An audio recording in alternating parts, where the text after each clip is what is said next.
Welcome back to Karandrin Role Playing.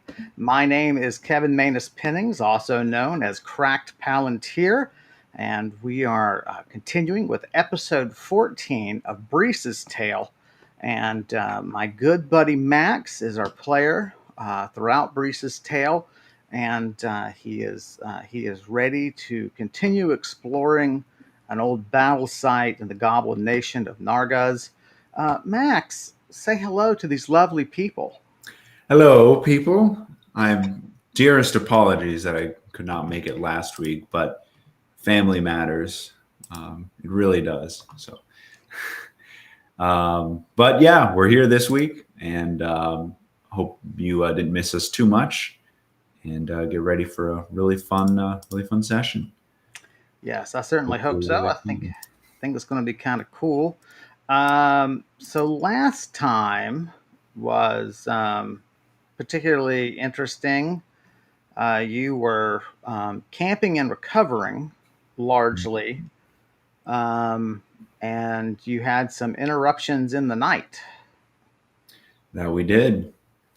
Why don't you tell us about that? Do you recall? Well, we had a woman with it was a woman with a donkey, and slung across the donkey was a man who seemed unconscious, and we ended up finding out from her that there were some trolls on the mountain that had attacked her and ended up really badly wounding her husband to the point that he unfortunately died right at the campsite. So we spent the next couple hours consoling her and trying to heal her wounds and doing what we could for the husband. And obviously watching out for two trolls that we heard about. And where we've left off is we've kind of just, everybody's calmed down. I gave her the tent, the woman, and our dwarven companion here, Shedral, hasn't found any ogres, so I think we're okay for now. Ogres or trolls? I'm interspersing the words. I think they're ogres. So Ogres, if I said troll before, they are ogres.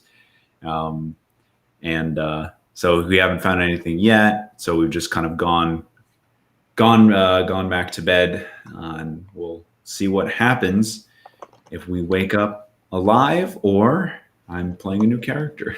Murdered in the middle of the night by trolls. That's right, ogres. I mean, by ogres. Trolls Right. and ogres. And we we know that there's undead around. That's Yes. from a past. From a battlefield some 50, 60 years ago. And we also know, of course, the ogres are around and they're fairly close by, although there are now magical alarms set on the camp by our trusty trapper, who turns out, Shedral, who turns out to be an adventurer in the past. Oh man, we're having problems. Harpies, trolls, and ogres. Oh my. And undead. Dangerous mountain. That's right. And it's one of these largely wild areas, and Right. it's got No civilization for miles around. Right. So you're basically retired for the night, and now you're up and at 'em to see how long you sleep and all that, because you certainly had an eventful night. And so we're going to do our basic 3 rolls. Okay. So if you don't know, the first one is for illness. 24. That's fine. You have to get a 1 to be ill. And the next one is dreams. 24.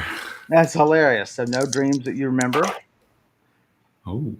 And then 99. roll again and add it. 100. Roll again and add it. Okay, this is an exciting start to the session. 73. All right. Well, fantastic. Apparently, you do not like your sleep disturbed. When you wake up, the warmth of the day, the height of the sun, the absence of your companions tells you that it's pretty well noon now. You have slept Wow. all the way through. You remember Shedral. Obi-Wan said you died in your sleep. Ha! Uh, Practically. uh, so you vaguely remember Shedral, calling to you through the tent, obviously not wanting to barge into a woman's tent, and saying to you that it's kind of getting on in the day, and he's going to try to lead the couple and the body, well, her and her dead husband, and take the body um, to some sort of settlement. He's decided to push on and go to the settlement in this valley, but it's very small. But they can regroup and then um, and press on. And you're like, sounds good, and you just fall back And I asleep. just like hit his face like snooze. That's what Snooze. Karen does to me. She's like, "Bam, get your alarm." Um, Oh, So Shedral, Obi-Wan is asked to be reminded who Shedral is. And so Shedral is a local trapper. He is dwarven. And but so trappers in this game are great. Trappers and furriers and all that kind of stuff are great resources for finding your way, for finding your way in a wild area, getting the lay of the land. They're very useful, and of course, adventurers who've got a handful of gold on them can really pay for their services quite handsomely. But Shedral is also a former adventurer and apparently has some skills in magic, and so he set alarms on the camp to protect it. Not to protect it, but to alert people that it's to alert if anyone comes within a certain radius of the camp. And of and course, just to confirm for our viewers, so we don't have the captions, right? We're not doing like the marquee at the bottom. oh, I do. Yeah, yeah. I was 'Cause I looking know for you one want. on Shedral, but I don't have one on him. It turns out it's what I Okay, was looking for. But sure. I should put up Brice's caption Right. nonetheless. Man, they got to give me a way to sort these. Um, Here we go. So, Here we go. yeah, I really love that ability. Um, so, I need to start paying attention to my little chat tab because I will get a little flag up there that there's a new message, and I'm not good at bouncing back and forth like I need to be. Mm. So you wake up. I don't really want to say morning because that would be a filthy lie. Yeah. But you wake up, which is better than most people do in Karandrin. And so, um,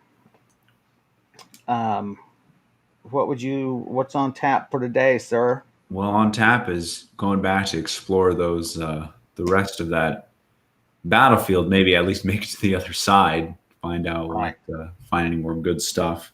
Now probably starving, so why don't I cook up some breakfast, and by that I mean eat some bread Sure. Just and toast some whey stretch a bit. breads on the coals of the fire.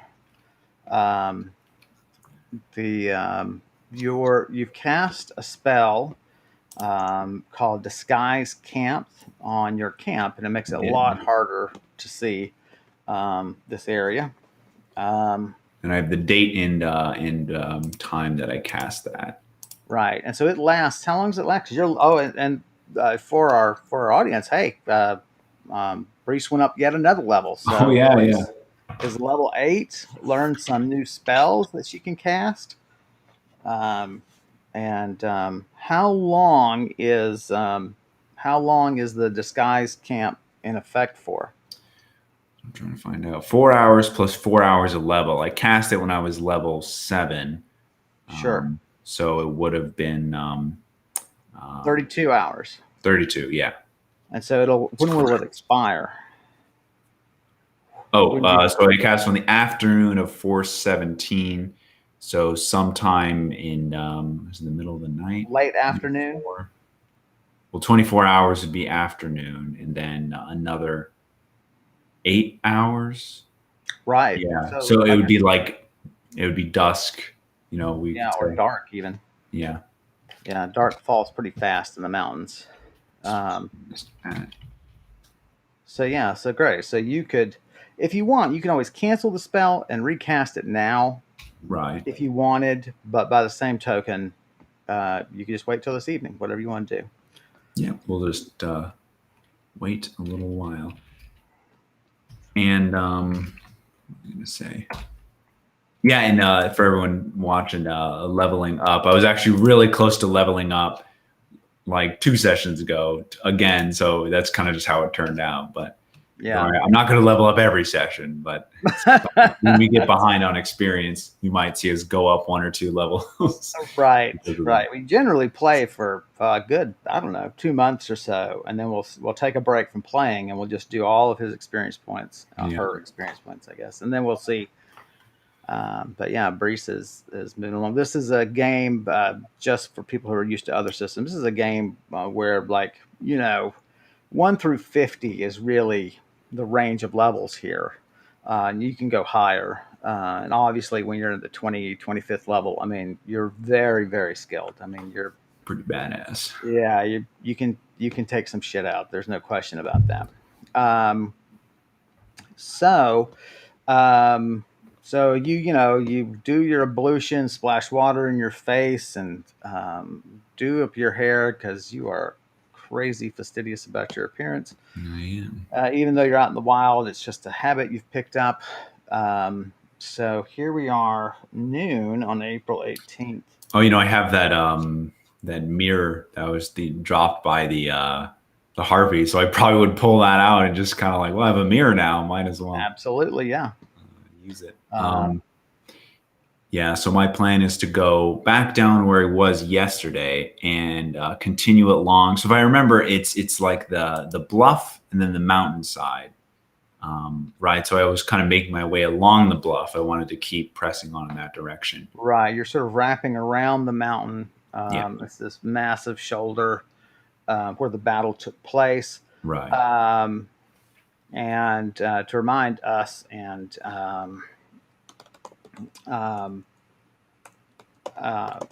you also recently acquired a familiar, and that is that's a local songbird named Laula that you can now sense through. You can understand each other better when communicating. You sort of, like with concentration, can sense where she is. And with concentration, you can see through her eyes. I was going to put that up. That's weird. Maybe you should edit. I can't remember if you can edit captions, but you could just add to the Brise caption that has a familiar named Laula for our own benefit. I keep forgetting I have this little bird. Just like one day I'm going to be like, why is this bird following me? And like throw a rock at it. That's right. Kevin, what is this? But yes, my songbird, who has actually proven very useful already. Yeah. Man,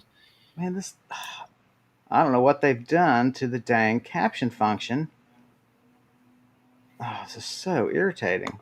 But now your cursor, there we go. You're sort of writing almost too far into the edge, and you can't see all your characters. You have to be a really good typist. I know. So. There we go. That is real. So you see the new caption? Yeah. That is funny. I don't. Really? Yeah. Oh, you might have to pull up the stream on like YouTube or something to see it. Or do you mean you usually see the other ones, but not this one? I see all of them. Like I see what you guys see, I see. Yeah. I also have a sidebar that lists all of them. But now it's not showing me. There it is. It just showed up. Oh, okay. A little bit of a delayed request. Yeah, it was really strange. Wow. Okay. All right, gang. So let's talk about the state of readiness, which of course means, hey, how cautious are you being? Oh, I mentioned Lala because I didn't know if you wanted to scout the area because you still are concerned about ogres. Yes. They would be uphill and Although she was hysterical, the elven woman was pointing sort of back uphill and what is clearly east. So it looks like Right. the south, sort of on a southeast direction, is where the ogres were when she had the encounter. Right. If people forget the way she and her husband escaped the encounter, is that when they attempted to seize the donkey, they were on this narrow path up on the Right. mountain. The donkey lashed out with its back hooves and sent one down the slopes, and Mhm. the other one bounded off after its companion, and the woman was able to load her husband on the donkey and run. So, do you want to scout? You do have a lot of threats going on. Yes, and that's I was going to say just send Lala ahead, and while I'm advancing, just every minute or two, have just kind of check in with her and see what's going on below in terms of, or even just if I could, if Lala's smart enough to detect anything below and kind of just let me know, then I don't Well, have to. remember, you concentrate on her, you will see through her eyes. All right, yeah, just whatever's simpler in Yeah, terms yeah. of whatever my character would do. Um, Um, so let's have you do let's send her out as a spiral, okay, uh, good idea. and Just do it one just to thing. make sure because the ogres might be able to find your horse by smell. Roll for me. Right. 24 again. 24. You're not aware if they have a particular keen sense of smell or not. Oh, okay. Um, Keen sense of smell. so she flies in circular patterns. Um, you don't want to get her too close to the battlefield yet in case the harpies are in the air. Although she does spot something flying in the distance that's larger than most birds you recognize, but it's quite far away. It is heading from the east, so it's heading west, um, but it's going to be some time before it gets here. Okay. Um,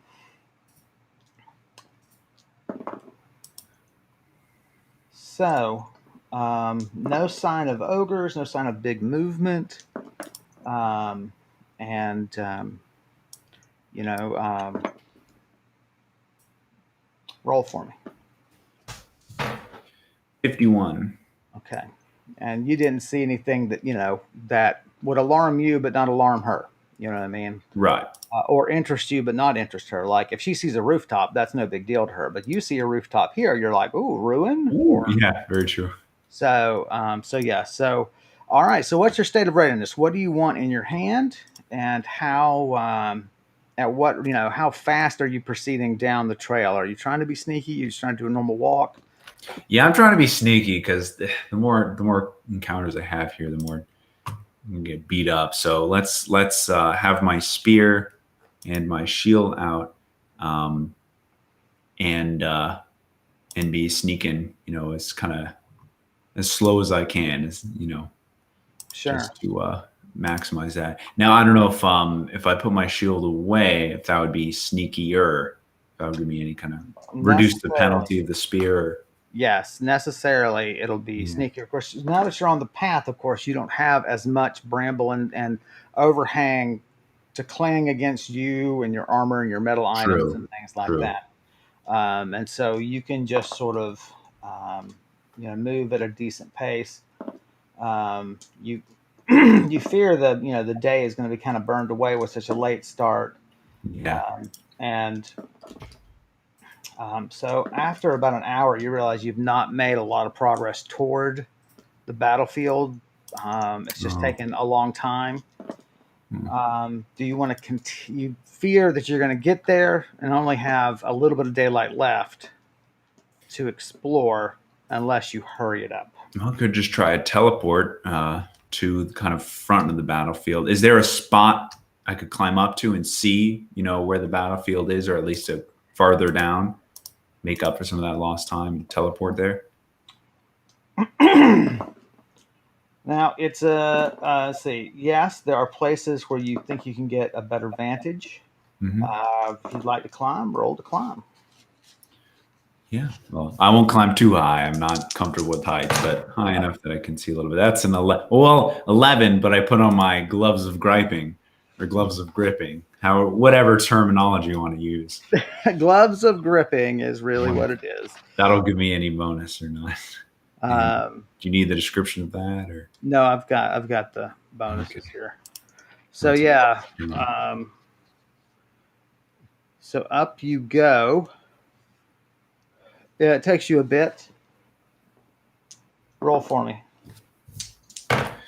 54. That is, there are trees obscuring any real useful place to teleport down to the battlefield itself, the actual bluff. Mm. There are slopes higher up on the battlefield that you can see from here, above the battlefield, that you Okay. might be able, that you can definitely teleport to, and there's definitely room to teleport to. The question is, can you find a way back down? Right. Um, and of course, there you could levitate and just go. Levitation doesn't just go up; levitate also goes down. Right. Or even just teleport again, whichever one is Right now, the feel like. other thing that you spy from your thing is that you can see another bluff on the far side of this shoulder. That was a Mm. weird whistle. That you could teleport to. You just don't know if it's connected to the battlefield. Yeah, I see what you mean. Let's teleport to a higher vantage point on one of the slopes that we can see the battlefield below and maybe pick out Okay. something interesting, or even get a better vantage for what's down there. Quinn is antagonizing you already. I don't know if you saw that. I have not. Is Brise dead yet? How about now? Gave it a minute and 30 seconds. All right. Roll a teleport. Are you using your I cord? am using my helm. Your cloth? Or, no, it's the helm. That's Yeah. the helm. Sorry. 91. Wow. Beautiful. Very Roll nice. to aim. 51. Okay, great. So you make it there without a problem. You did a really good job on the casting. So just erase. So just subtract 8 exhaustion points, not 10. Okay.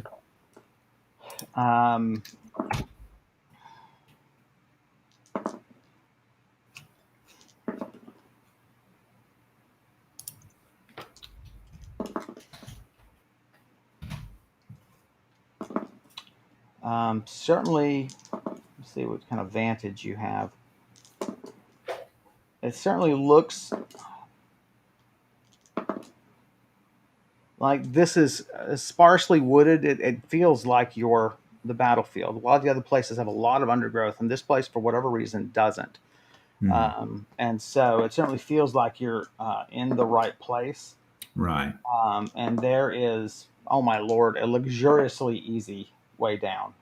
Oh, Um, excellent. I haven't stopped rolling yet. There you go.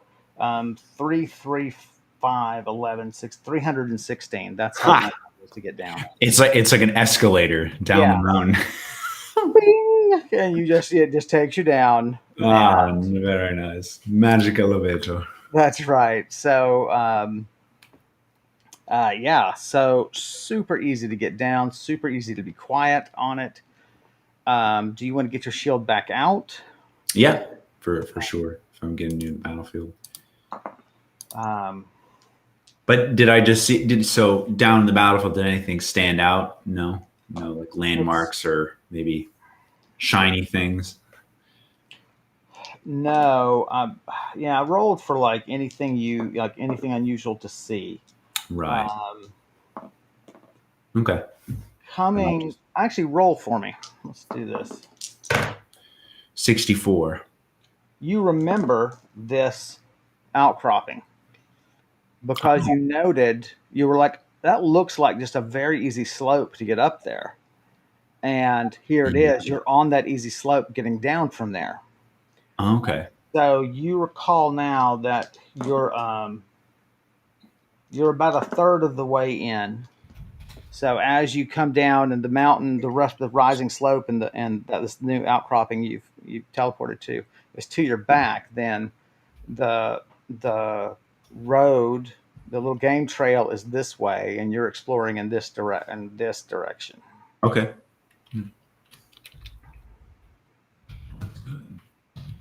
Another thing I didn't think about, but I just recalled now, is that I might want to go find that harpy nest. If I don't know how long it's going to be abandoned, but there could be some goods there that were left behind. Right. So I'll have to. I wrote a note to keep that in mind if I come across that again. Right. Yeah. Okay, but yeah, I'll have my shield and spear. I'll make my way down to the battlefield, down to the more of the bluff again. And when I'm close by, I'll send out Laula again, just to flit about, the kind of do kind of a radius around from where I am, and see if it hears anything or sees anything. You put her up a little bit higher than you might otherwise. She could probably find that nest for you. Oh, true. Roll to sneak a bit, and Laula will go. It's a 19 to sneak. Not great, but you don't feel like there's anything around to hear.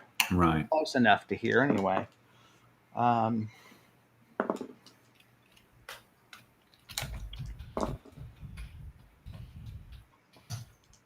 So very quickly, she finds the nest. It's empty. Doesn't look like anything has changed. So it's not like someone's visited and gone away. Yeah. And you tell her to return to you. I mean, if you wish, you can tell her to return to you and guide you there. Well, if it's empty, she didn't see anything there then? Well, I mean, that is to say it's empty of creatures. There's still coins up there. Yeah, sure. You might just, if you don't care about the coins or whatever, leave them. Who cares? Right. Because you're not comfortable with heights, and you're not really into it for the money. But if you feel like you're a little low on change, and don't want to go up there, she could flick you items off. I mean, you do have a decent level of control over her.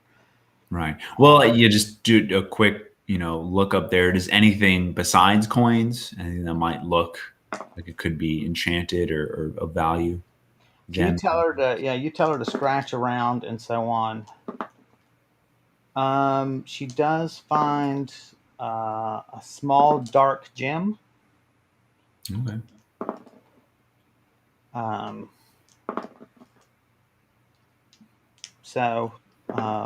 But the rest of it, there's probably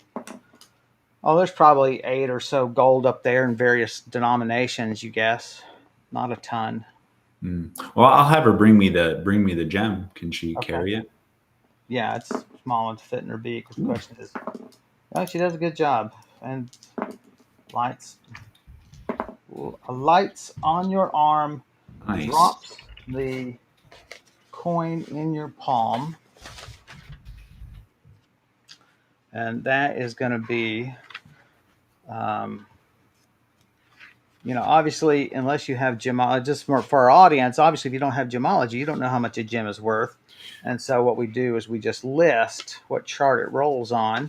And since in some sort of code, hey, where's my stuff for rolling such things? I don't know. Makes me sad. And so that way we can roll it up later when he or she tries to sell it. Well, there it is. So it is value A. Gem. Value A. Gotcha. All right. So, well, continue down then, onto the bluff and explore around a bit more. Sure. You're sending Laula out ahead. Yeah. So low, like within, among the trees and everything else. To sense for any sounds or sights. So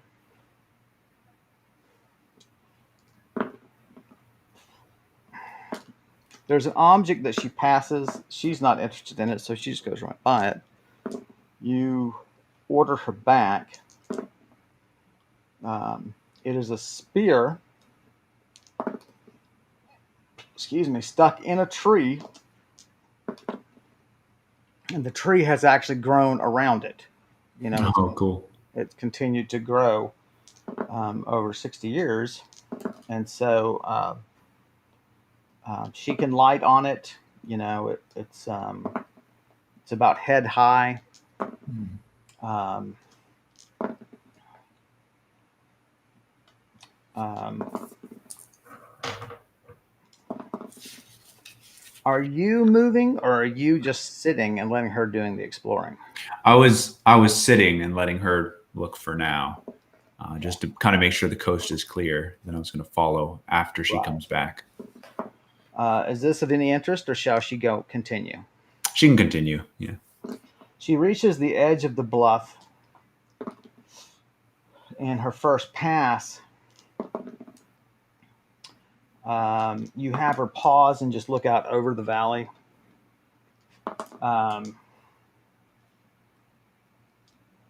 And you can see a couple of smudges of smoke. The settlements must be very small. You wouldn't be surprised if some of the smudges you're seeing are, not more than one or two houses. But there does seem to be a larger one to the west. But again, it's probably as small as that little walled hamlet you found in the Vetch. Right.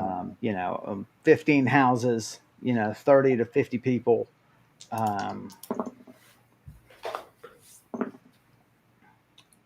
And you assume that is where the elven couple and Shedral is headed. Right. That would make sense. Nothing in the sky moving of any interest. And so you send her on. And she does another pass. She pulls up abruptly and lands. And there, it's going to be several hundred yards away from you, is definitely the feeling. There is, let's see what facing. Weirdly, sort of shambling towards you, is what is, well, I don't know. Why don't you roll for me? Let's see how much sense it makes to you. 80. Clearly, undead goblin. Roll for me. 92. Good rolls. It's just unnerving to you to look at. It is clearly a undead goblin child. Oh, man. Pretty clearly the drummer boy for this regiment or what have you, for this military unit. The drum is still slung in front of him. He still has his sticks. Let's see if it's visible. Yep, very visible. He's got a target shield slung at his back. And he's got a club hung at his side. But it is unnerving. Like, Oof. Facing it, this is almost like watching television, right? And that's one sensation. But, Yeah. When you're there, it's going to take some serious, it's going to take some serious moxie to stay in the game and just not freak out. Interesting. But it's just shambling along. Whenever it passes a dark patch of of shadow or whatever. You can see that the drum is really not hanging from him. It's almost floating, and there's a green glow about it, very faint.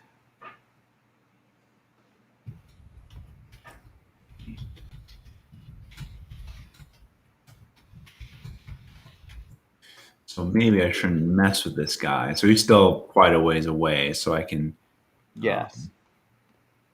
Well, I don't know if you shouldn't mess with him. You just know that it's going to be a test of your courage to confront him. Interesting. Okay, that's a good way to put it. Yeah. Okay. Well, I'll have Lala continue around. Carve out a circle around that guy. Is there a way to tiptoe in air, Lala? Because don't upset this guy. Just I mean, I don't know how are the dead like because there are birds, right? Other birds around or no? I guess we're just the only creatures on this mountain. he's eating one. Ah, Holy crap! he loves songbirds. Fair It's enough. like it's the undead like we think of as like, attracted to humans, attracted to life, but they also, I guess, any living thing, right? That would probably It's, startle them or would it's draw their possible. attention. Yeah. Yeah. It depends like how much of their past is like how much of their past True. life is operating. You think about like something like a vampire. We Yeah. understands it's a bird. May even admire the beauty of the bird. Yeah. It's interesting. But like a Yeah. zombie, say, Right. If they are like a human, they would turn towards the noise. Yeah. And if whatever's in their nature, it might do something. So right, yeah, if Lala could be quiet a little bit when she flies, that would right. Do short hops, girl. Short hops. So I should have gotten an owl. That's right. I'm gonna get her a tiny little stalk of a cloak of stalking and just put it around her neck. There you go. Just get my cloak of stalking and then just cut out like some fabric from it. That's how it works. You're a magical tailor. You have Zombird, Quinn says. Zombird. Um, so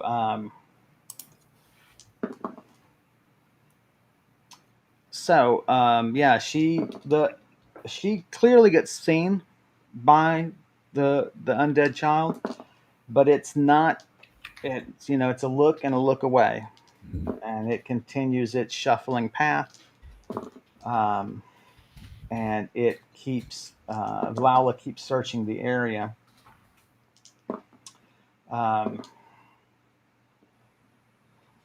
The So now much closer to you. Do you see Quinn's comment? Max's character dies. Will she turn into zombies?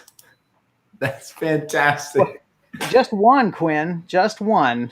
That would be it'd be Zombie. Zombie. It's not multiple of her. Jeez. Much closer to you here at the foot of the slope that rises up out of the bluff, but some ways ahead of you, there is another undead goblin. I keep missing. Roll for me. 94. Bam! Knocking it out for picking up details. Big old heavy crossbow in its hands. It's got some tattered leather armor. And it's got a hand axe at its side. Male. And just continuing to see what direction it's moving. And see your direction 100. That's how I do it. Your direction 100. It's 93. It's moving along the bluff towards you. Ooh, okay.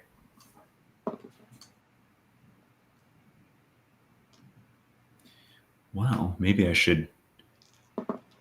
Well, I guess Lala will keep circling around again. Just try to be a little quiet as it goes around that guy, and then once it finishes circling around, it can come back to me.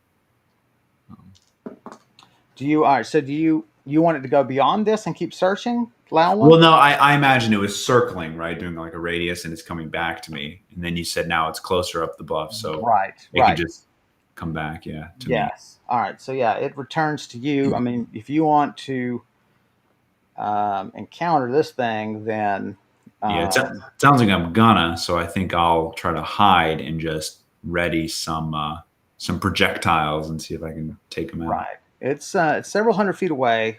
You know, it'll take several minutes for it to get here at the shuffling rate that it's going.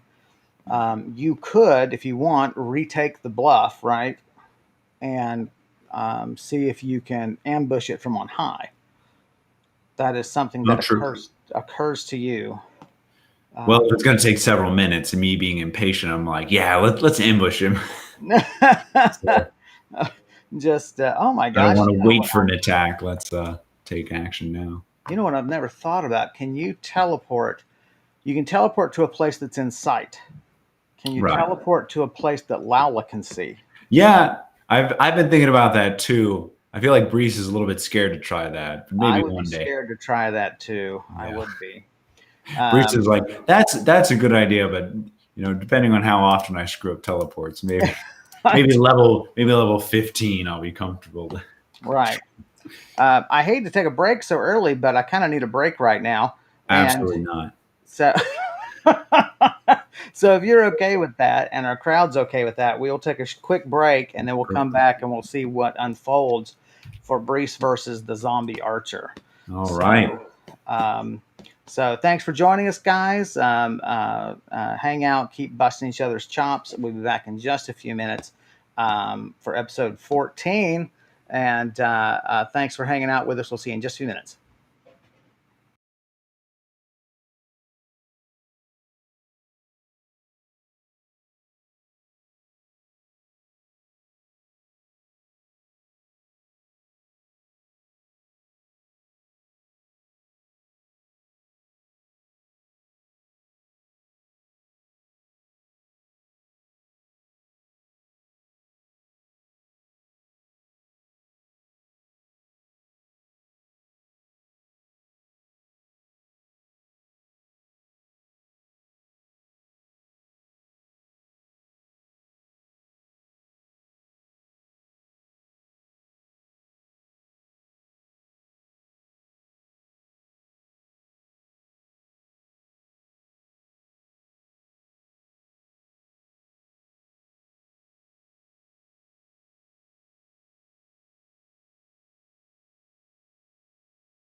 Hi, everybody. Welcome back. Thank you for indulging me through that break. I usually don't like a break so early, but let's just say that things moved along faster than I expected. So there's a goblin archer approaching Brise, unbeknownst to the goblin archer. Um, it's approaching Brise's location on this old battlefield that's on the high bluff of a mountain. Um, and our Is our it out of curiosity? Is it called an archer if they wield a crossbow? Same term, or I use it interchangeably. Now, right? properly speaking, or not, there's no such thing as properly speaking. Historically speaking, what terms did various cultures use? I don't know. Yeah, I was just Um, curious. Yeah, because it's kind of misleading when you in fantasy he's an archer. It's like, but he uses a crossbow. right, Gonna have to like add that clarification. right. Like, and it would see, but you could call him a bowman, right? But is Right. but is there a specific term for those using crossbows? I don't know. So, I Yeah. mean, it's a good question. A cheater. A, a cheater. They were brutal weapons. The They were, yeah. crossbow. And just to let you know, the crossbow can't shoot every round. A heavy crossbow can't shoot every round. Oh, good point. But being hit by one is super bad. Yeah, no good. um, Um, all right. Well, I'm gonna try to ambush him. So I'm gonna climb up to a good vantage point where I think he's gonna come by and ready some channeling to just boom okay. shoot him with some hot white energy, Power of your god. power, god power. That's right. The power of the wind compels you That's to die. right. Um, so the yeah, okay. So the minutes pass. Um, do you? He's not within sight yet. Do you want Lala to run? Scout periodically. Yeah, sure. Lala can just fly overhead, make sure it's still on the approach. Still on the approach. Okay. Returns. She's sticking at your instruction. She's sort of sticking to higher up on the slope. Right. Um, um, so she has some cover she can venture into.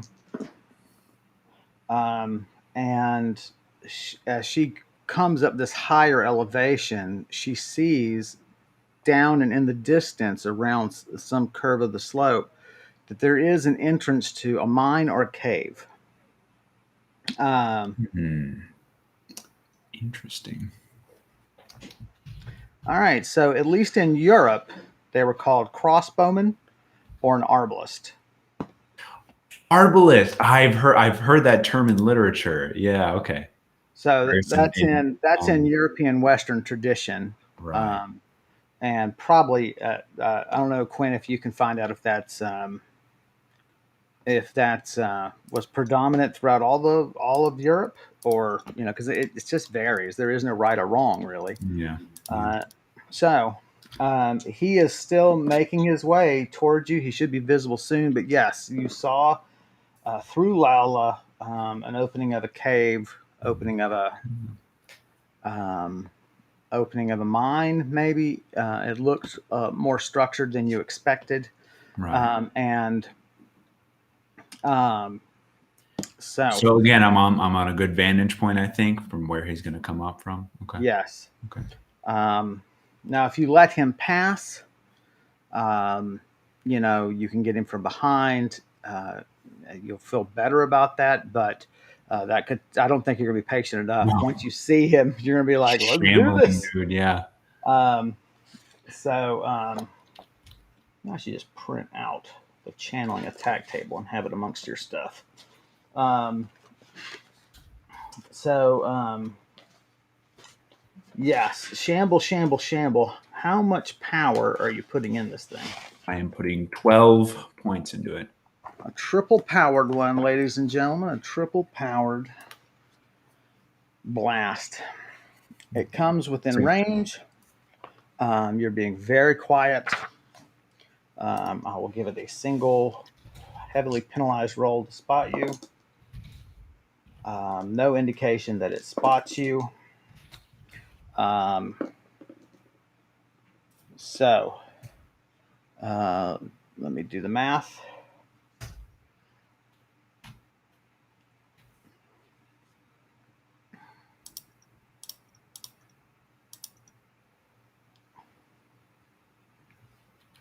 Man, I'm having a hard time with math today.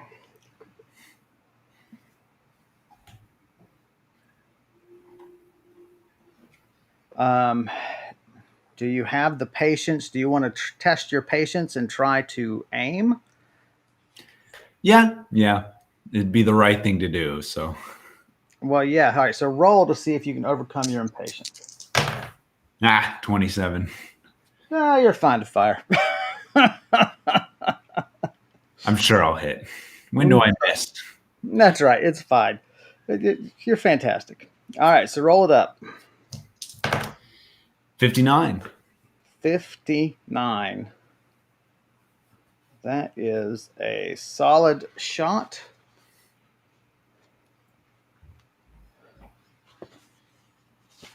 Well, I should have said I would have my bola also ready off my belt, like in my hand. So that is fine. Then throw that, yeah. All right, roll your critical. 23. Bam! It staggers him. A good hit to the shoulder. He's clearly surprised. Did not drop his weapon. Karen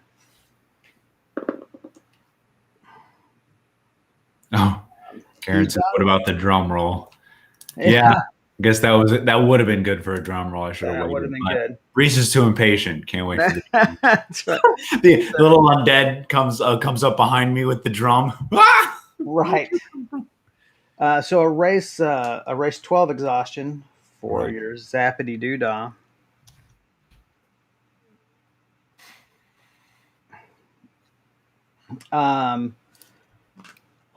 If it can't find you, I don't see what it's going to do other than maybe run.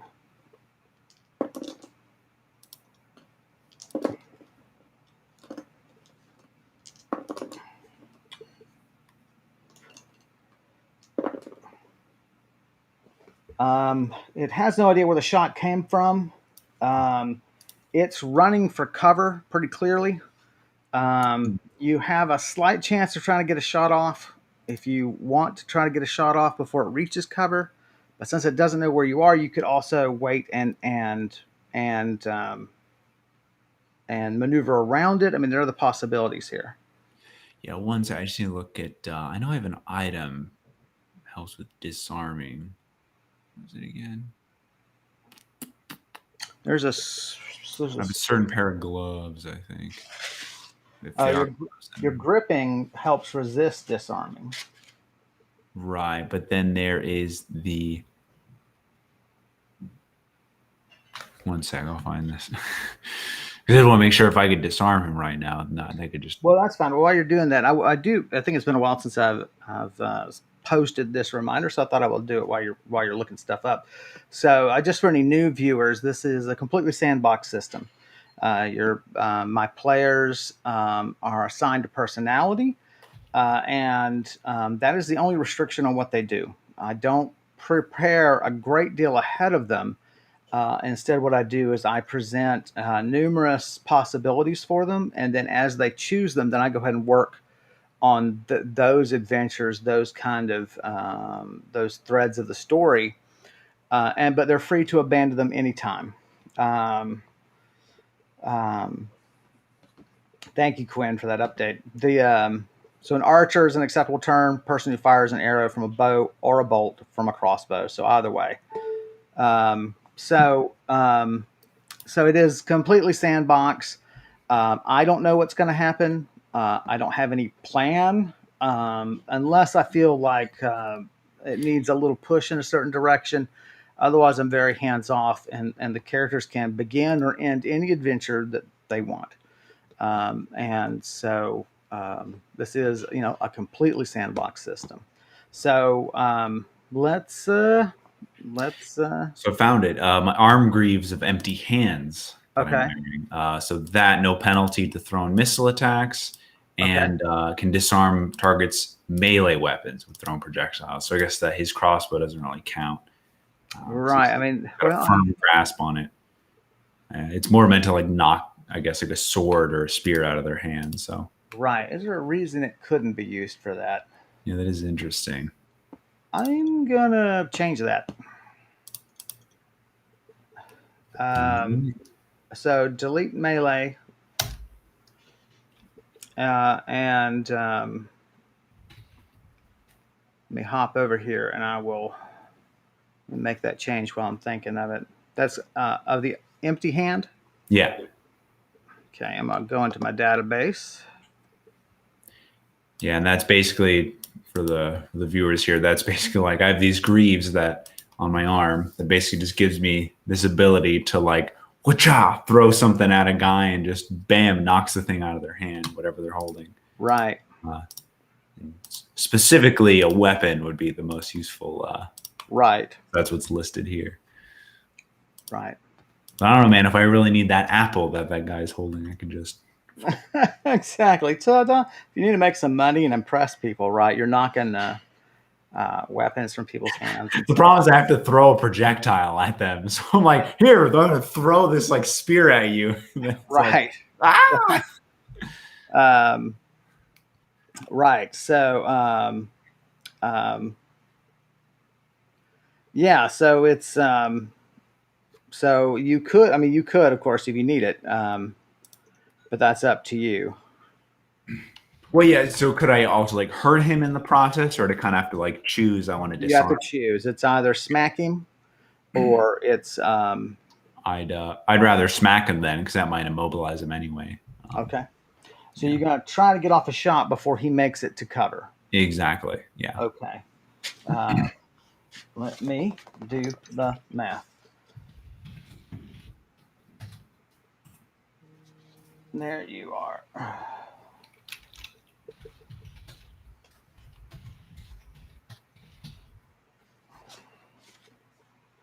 So let's roll for how quickly you get your shot off. Let's roll that first. 93. Okay. You're gonna get him before he can get into cover. Definitely. Well, nice. You were gonna totally smack this dude. It looks like. All right. Let me grab the old arms law for some old combat here, which is apparently totally disappeared from the face of the earth. There we go. All right. Where is your weapon? That is your weapon. Yeah. Please just don't roll terribly, and you should do pretty damn good. All right. That is a 91. Man, Oh, this is so weird. I've had a lot of really good rolls today. that's really nice, right? It's a Yeah. pleasant change. Yeah. Change of pace. Oh, well, that would be two criticals. Oh my gosh. Two sweet, sweet criticals. All right. So, you want to roll your little critical or your big critical first? Let's do little critical. Okay. 6 for the little critical. Okay, All good. right. That was practically nothing. Now, here's your big critical. 94. Oh my gosh, Kevin. What's going on? Wow. Wrap up their legs. Wrap up its legs as it's running. It tries to catch itself on the ground, to stop itself from falling. And you see its arms just break at the forearms, both of them just compound fractures. It falls on the ground. The heavy crossbow goes spinning. Obviously, you don't want to have the grab the bola come back to you because it's kept them Right. wrapped up. Right. But basically, you just saunter down there Stabby, stabby. and stabby with this thing on the ground, which was insane that you were able to do that. Acid. Um, Great shot. That was fantastic. Brise Snake Eyes. Man, there you go. Damn, man. Do you want to search the body? Do you want to leave it be? I know that, the undead are gross. Um, Yeah, if he was wearing tattered stuff, he's probably not going to be anything well, I too. mean, there's the hand axe on him on the side. I mean, And yeah, I'll just kind of like lift up the hand axe with two fingers and be like, look like uh, anything interesting or no? yeah, the hand axe is just normal quality. The heavy crossbow is a few feet away. Yeah, look, take a look at that then. Also normal quality, as are the bolts. Okay, how much would a heavy crossbow sell for? A couple of gold, not a tremendous amount. Yeah, that's kind of pennies in the bucket of Yeah, what I'm making, so I might just leave all that behind. yeah, um, That's all right. yeah. Now, I guess how much ruckus did we make? It wasn't too crazy, right? We How just much what?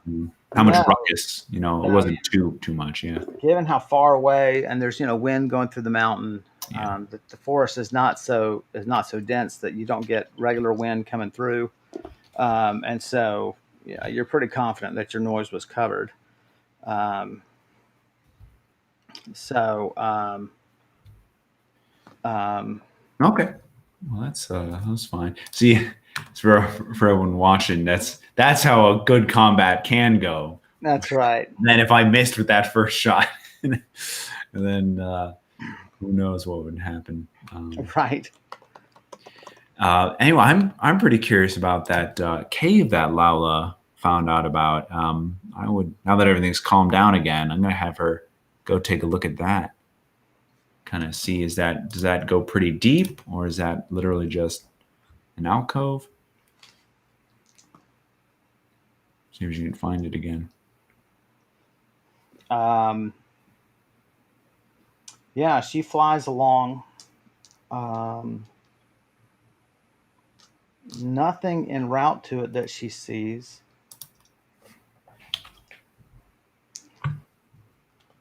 Roll for me. 14. And you see nothing that you're interested in that she doesn't recognize as anything.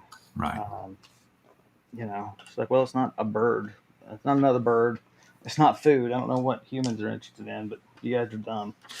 Um, so you begin to feel like a little nauseous and headachy, Hmm. and you realize, oh, she's at the limit of her range. Oh, okay.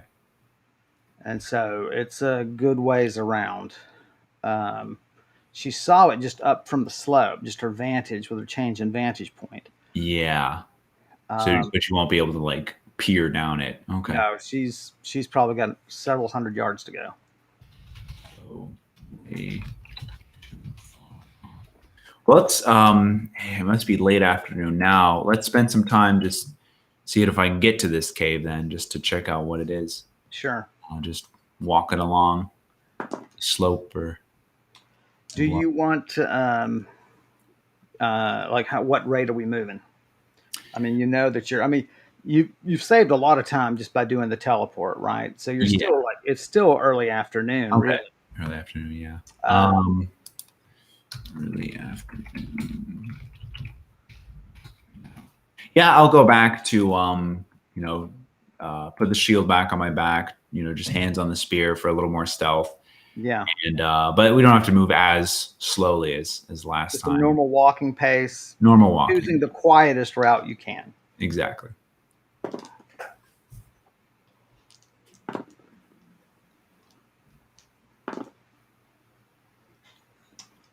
And what is Lala doing? Lala's scouting ahead, just staying 100 feet or so ahead, and Okay. let me know if anything appears on the Right. horizon.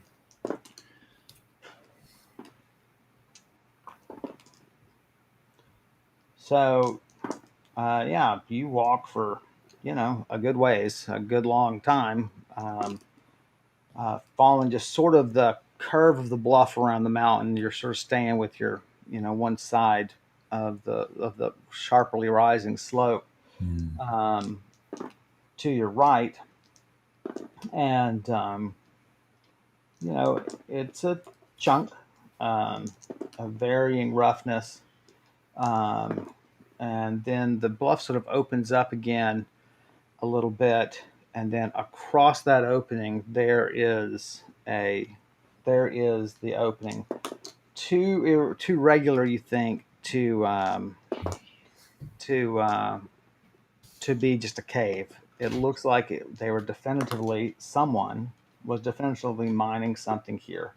Okay. Roll for me. 31.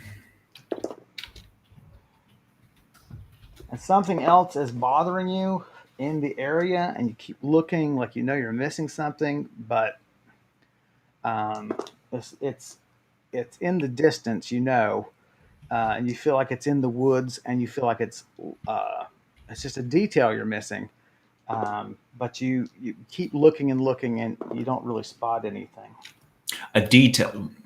What do you mean? Like as I feel like something's watching me, or if something doesn't seem right. Yeah, like there's some information you're not picking up on. There's something that bothers you as you scan back and forth, going, up the slope a bit, and then to the mine, and then back up this way.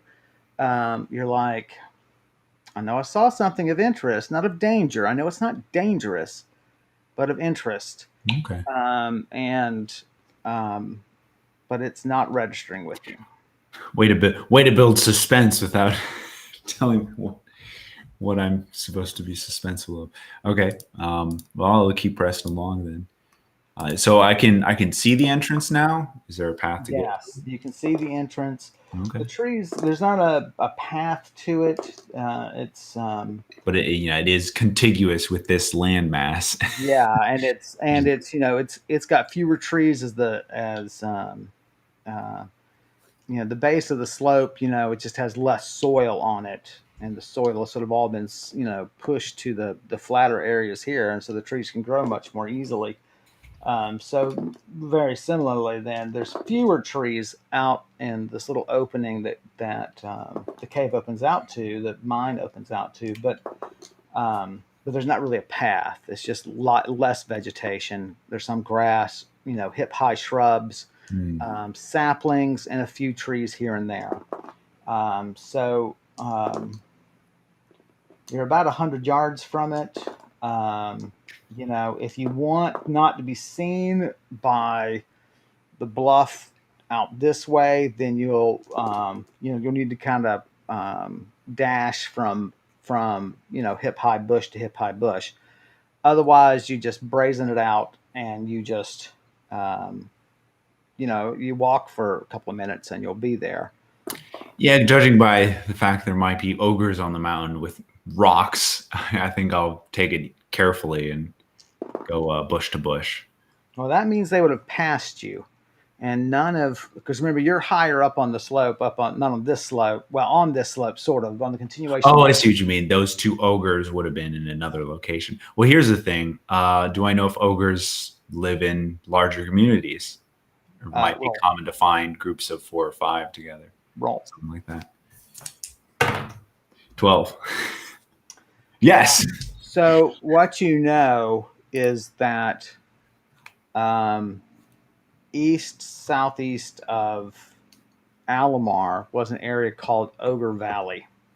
Okay. Sorry, Ogre Alley. There are no valleys near Alomar, and at least there, that was a very large tribe of ogres. How common that is, you don't know. Right. Well, judging by that, I'll just assume the worst and be like, if they have some buddies that are also up here, I should be Sure, careful and sure. meet him. So So what's in your hands, and are we sneaking, or are we just going to try to make a? we're gonna try maximum sneak with just my shield. I would think, just to keep it Okay, pretty quiet, okay. just to cross Well, this. I mean, of course, again, here you could teleport. I know that kind of feels like a waste, but it would Oh save. yeah, how So yeah, it would take me how long do you think? Just a few minutes to cross? Yeah, it's going to take you several minutes to cross sneaking. It'll take Yeah. you just a couple of minutes doing it just on a normal walk. Okay. Yeah, Um, I guess we'll just use another teleport. I've been pretty conservative so far with spells, so I'll uh I'll use my channeling helm and to see if I can teleport right up close to the mine.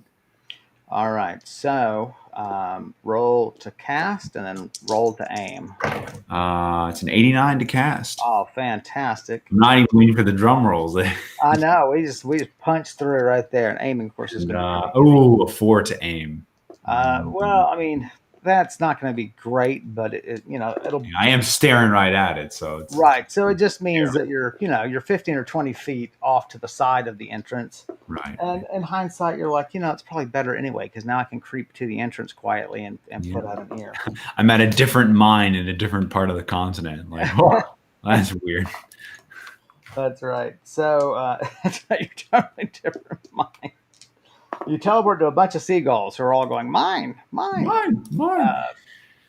Oh, copyright. No. Pixar, if you're watching this, please support our. That's right. Be our sponsor. Who's the CEO of Pixar? That's right. Someone, 10 Karandrin points to whoever gets Pixar to be one of our sponsors. Oh my gosh. And makes a cartoon about Max. And hires Elliot Dunovitz as an animator. Yeah, key Uh-huh. story, at least storyboarder. Mm-hmm. Here we go. So, and if you've forgotten, please enjoy the art there by the talented artist Elliot Dunovitz. You can find her information on the stream down below your window in YouTube. There at artistation.com, Tortolua, and you can look at other things that Elliot has done. So, hello, RPen, and hello, L. Always glad you can join us. RPen, if you've just joined us,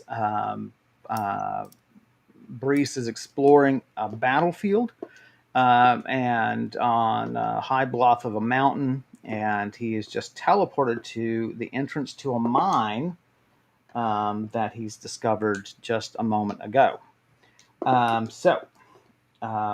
And we also know there's at least one or two harpies about. We know at least there's one undead about, specifically a goblin drummer boy from the battle that took place here some decades ago.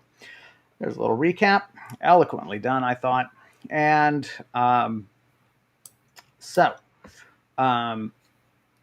you're about 20 feet from the entrance up against the slope that it digs into. What do you think you would like to do? Well, now might be a good time to have Laula peer down the entrance to the mine and see if it heads anywhere.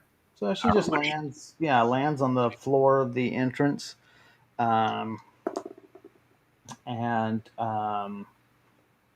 it is unusually dark there, like inexplicably dark there.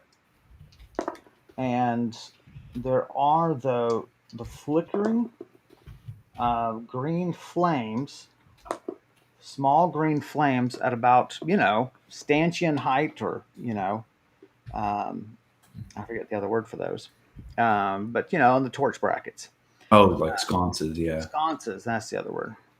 And so some sort of very hot burning or very magical torches are burning and still casting sort of a very odd illumination. It's still relatively dark in there, despite the ambient daylight. That is weird. Okay, I will also do a quick investigation of the area around here. Any remnants like tracks or carts or boxes or anything that might have suggested what the mine was for or who made it? Well, now when you say investigation, do you mean look or do you mean walk and search? We'll look, yeah, because I don't want to walk around and kind of make myself visible. You don't want to cross Exactly. the entrance to the thing. Yeah.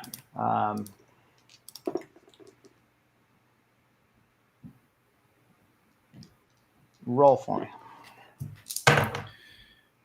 49. You are finding a lot of broken arrows, arrowheads, things like this. Some of pretty decent quality. It seems like part of the battle was definitely here. And with this, well, I'll let you roll. I don't want to draw conclusions for you that you really haven't. 56. So, this much arrow, just to find this many arrowheads in here, I mean, you're thinking it had to be hundreds of arrow shots put over here. And you're finding some percentage of them, right? I mean, it's just really unusual. Here and there, even walking through this battlefield, you're not really seeing a lot of weapons. You're not really seeing a lot of armor and stuff. And the Yeah. rank side probably cleaned up, but there's just a lot of broken arrow shafts here, which the only reason to shoot hundreds of arrows into something is because there were 100 or so men here, and they took volley after volley, Right. and by the same token, returned them. So there's a sense that either accidentally a significant part of the battle took here with a significant number of men, or somebody was defending this cave entrance. Right. That is interesting. So some forensics work here. Are all the arrows like pointed in a certain direction as if it's like they all fired from here in the forest? Could I make anything out like about where the people might have been positioned or where they came from? Roll for me. 87. You realize that question is useless Is it? because arrows are picked up and fired right back. Oh, yeah, interesting. Strike the slope and would bounce off. Strike shields and bounce off. Good Break. And so playing too much Minecraft. That's why arrows like stuck in the ground. It's like, aha, see where you fired from. That's right. I rolled for that goblin archer, that undead goblin archer, to determine the direction from which he was hit, and he rolled so low. He was like just an idiot. What? But at least he ran for cover, which was decent. But you really did roll really well getting that shot off before he could make it to cover. Very nice. Okay, well, yeah, that's fine. So something definitely happened here. Well, you've got me pretty hyped up for this mine now. I definitely want to check this place out. First of all, I need to investigate this darkness. So I'll walk over to the entrance. And again, will the entrance, if I walk over there, I'll be kind of exposed to the bluff and kind of from up above, does it seem like? Or is it kind of out of the way? The bluff is relatively barren. It's pretty steep here where they've dug in. And so the sort of little hollow that's made by this opening of the bluff, the walls go up pretty steeply. Yeah. And so there's only sparse trees and brush up there. So you're fairly confident that at the moment, there's just nothing up there. Right. Now, obviously, standing in the entrance, you're going to be standing in the entrance of the mine. You're clearly going to be exposing yourself just because the daylight's washing over you. But again, if if this light doesn't make it in there, I mean, who knows what's going on? Right. Okay. If you just want to creep, you could at least creep closer to the mine's entrance and listen. Sure.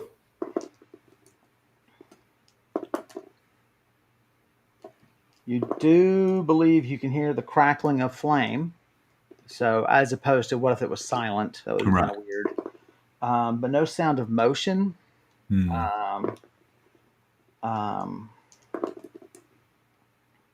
What would you like to do? Let's see if we can light it up a bit. I'll take out my lantern, floating lantern, and Yeah. set it down and have it just float upward to try to cast some light into the cave. You want it up beside you. You don't want to send it down in. Exactly. Yeah. Yeah. Just higher so it could cast light into the cave. There's a experience point moment for you here. Wow, that darkness just eats light. Oh man. Well, this is very similar to the darkness that I encountered at That at inn, one tower. Yeah. yeah, towered in. Our whole first floor was shrouded in this magical darkness that wouldn't be exposed. So I don't know if we want to do experience points for I've seen the same phenomenon, like it happens in multiple places, but I have noticed that before. Yeah. You can see, though, at least 2 points of green flickering light. And you're Right. like, yeah, I mean, it just screams out to you just all the circumstances. And you're like, those have got to be torches on sconces set Yeah. in the mine walls. Yeah. Um, That's nuts.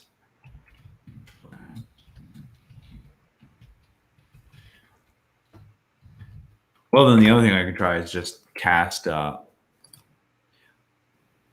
If I cast light like at a higher level, could it possibly like penetrate? I don't know. Like, is there a just an idea I just thought of? no, 30, absolutely. 35. It's 50-50. I mean, you're torn. You can see Yeah. an argument for it working. You can see an argument for it not working. Yeah. But I'll still burn your trees. magical knowledge doesn't give you a straight up answer. Right.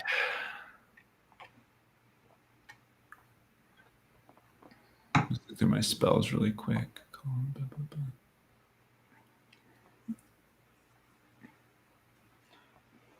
So I have this purifications tome. Anything in here would detect curse? I'm going to post in the chat all of our fun links just for everybody. Detect possession. Of course, if you're watching on YouTube or Twitch, you can find them also just in the stream info. And you'll see there Brise's character sheet showing her impression of her own abilities, which is how Karandrin works. I don't show you stats. I don't show you numerical values with a few exceptions. And you can see Brise's personality that guides Max's decisions. You can also see Max's notes being updated live as he types in details that he discovers in the game and information he needs to remember. And of course, our donate link. At least check out the little dumb jokes I put in there; they make me giggle. And Brise's our character portrait there, Brise. You see, right? I mean, we get it wrong. I got it wrong. Right there, Right there. right there, and you can check out other art by Elliot Dunovitz. We really appreciate Elliot's work for the stream, and certainly my hope that we can get more stuff on there from her. So, All right. I found what I'm going to do. I'm going to cast first level from my tome borrowed from Adabir. Detect curse. So just stand in front. It would be at 8th level, 80 plus 50. So that'd be 130 foot radius. well, actually, Or wait, so no, that's the range where I can cast. so the Let's forget. all the spells in the tome cast at 10th level. Oh yeah, duh. So it would be up to 150 feet away with a 20-foot radius. So I'll just kind of center it at the entrance to the mine. Can I detect any kind of curse coming from within? Roll it up. No! It's a 1. Yeah, there's a curse, all right. Curse on me. Oh, after so many good rolls. And as our good buddy Ganry or Josh used to, I discovered, if you fumble with a tome, you risk damaging the tome. And No, this is out of your tome. Oh, not of all the tomes. yes. Oh, man. All right. What So happens? there is a loud bang. The tome falls to the floor. You sort of get plopped onto your butt. You take 8 damage, Ow. and um, you you sort of pick up and dust off the tome, and every time you brush the page that has the actual full spell for light, you can tell it's warm, Ooh. but it appears physically undamaged, just a little physically unusual. Much like myself, although let's be honest, I'm fairly damaged. It's all on the inside. That's where the damage is. That's right. It is all inside. So true. Everyone say, you didn't give us time to drum roll. It's a level 1 spell.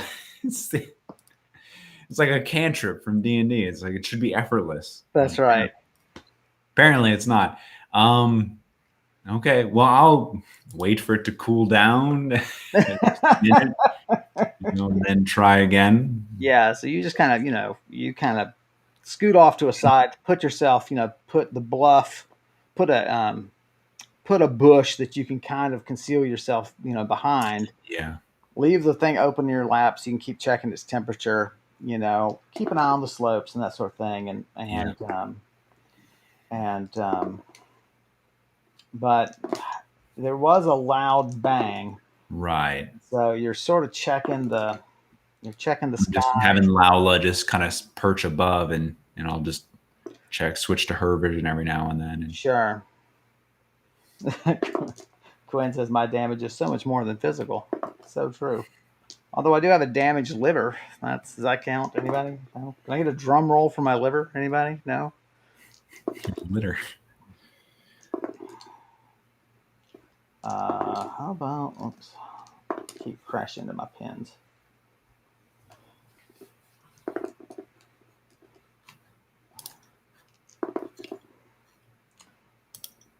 Laula doing a circle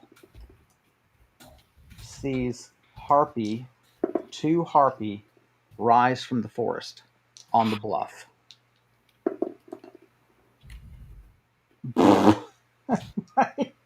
Are looking around, trying to figure things out, and those morons fly the wrong way.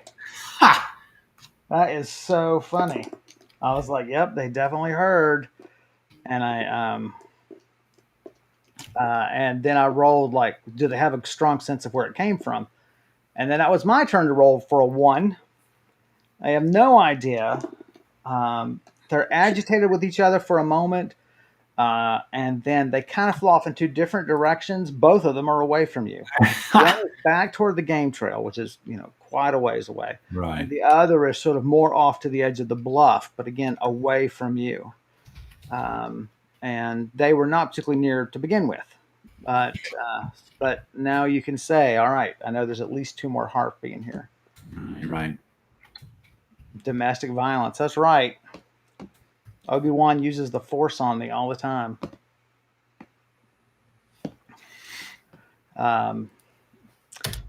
So, I should roll for me.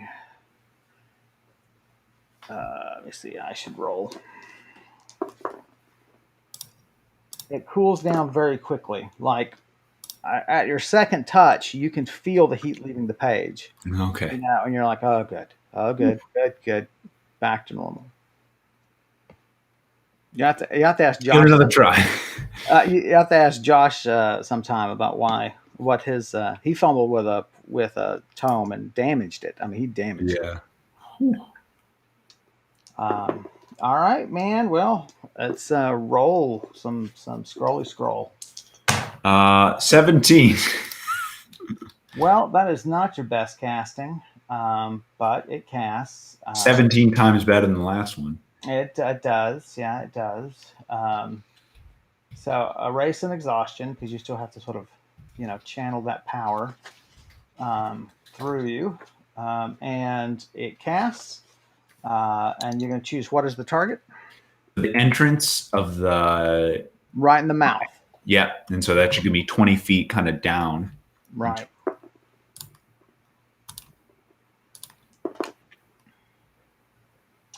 No effect.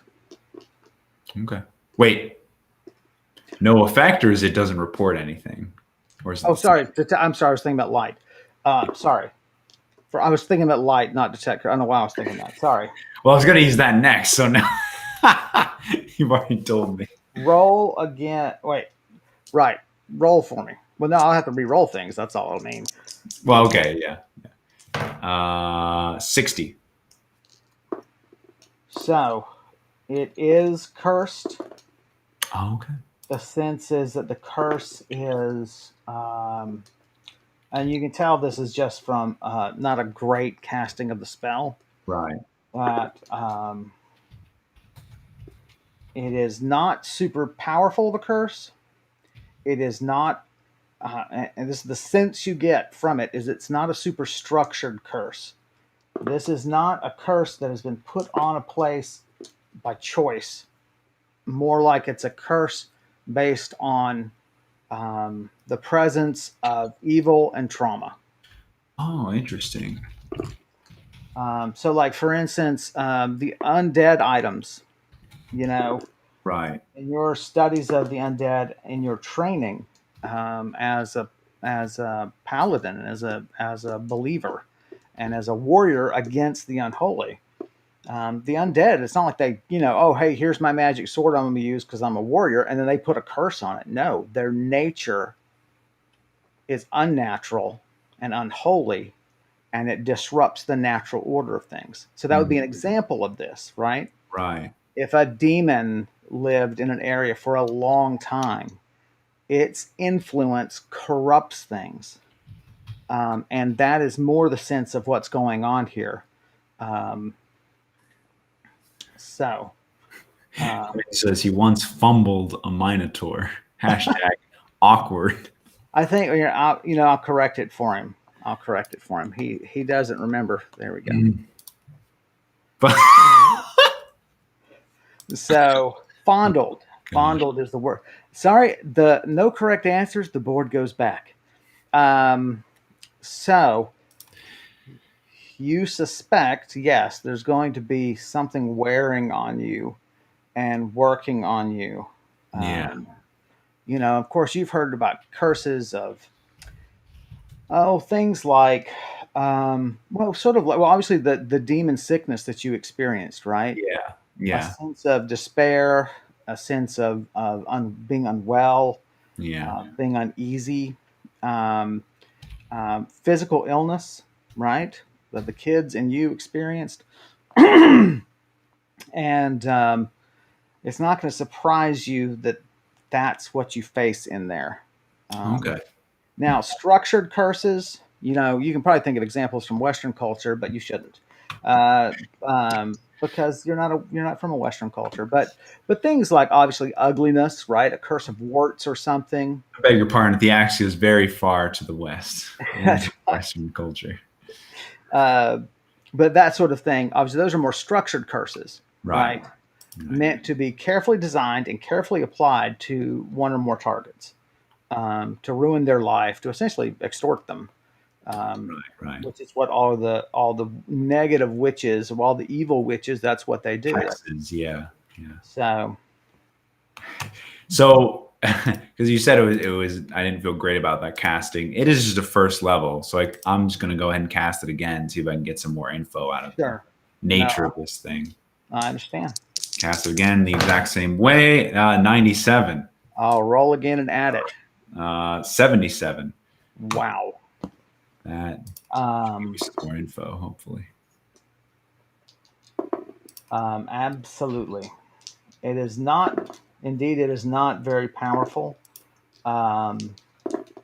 It is the nature of the place to instill fear and slow healing and a weakened health, making you susceptible to all manner of disease.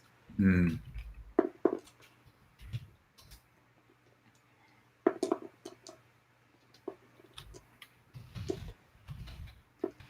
The sense is, in terms of the fear portion, that it will try to make you constantly afraid while you're in there.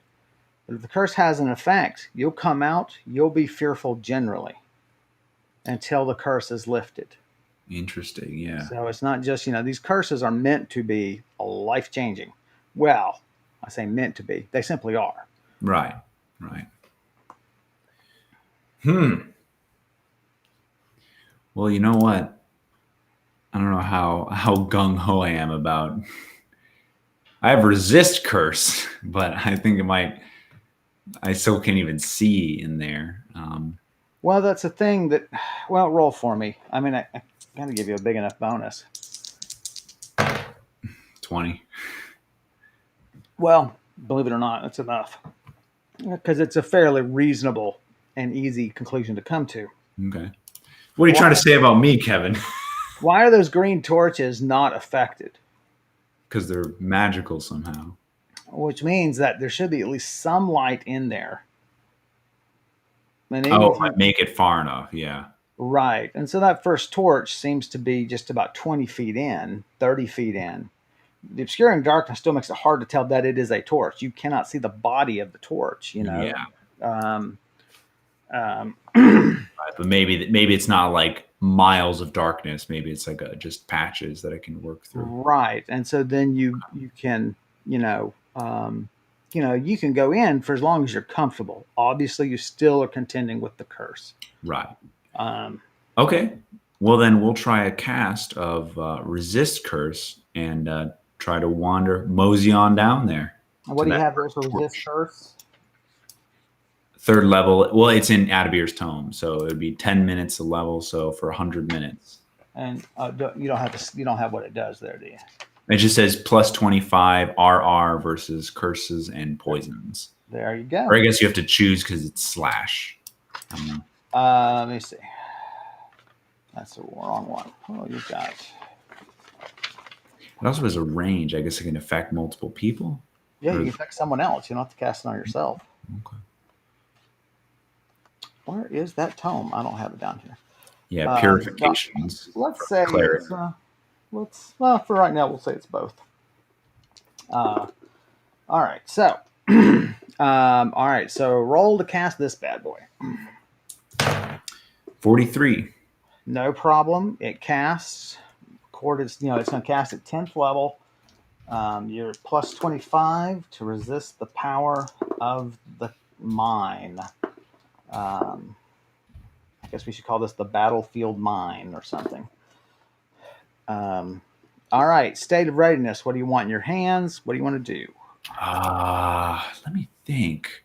Flail might actually be good because then I can just like swing out and smack at anything. And I don't know how wide. Does the mine entrance look pretty wide? Like wide enough for a spear to kind of maneuver in? Yes, it's pretty decent. It'd be wide enough for that. It's about 10 feet wide. Okay.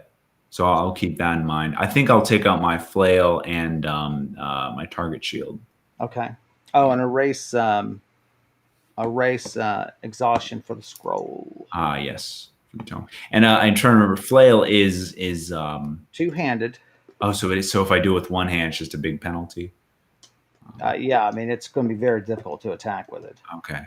Yeah, I always forget that. So I got to do the spear instead then, because I need to have my shield up. So okay, let's mix that. Damn flail. It hits so hard though, dude.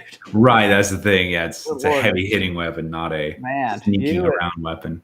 I forget what it was you were wailing against. You versus another creature, another encounter, and you both had two-handed weapons. And man, you guys were just smacking the shit out of each other. They were like 30 and 40-point hits. Yeah, they were. Whew. Yeah. So I know I attacked the that one creature with the spikes. I finished him off with my flail. He was already bound up though by the right.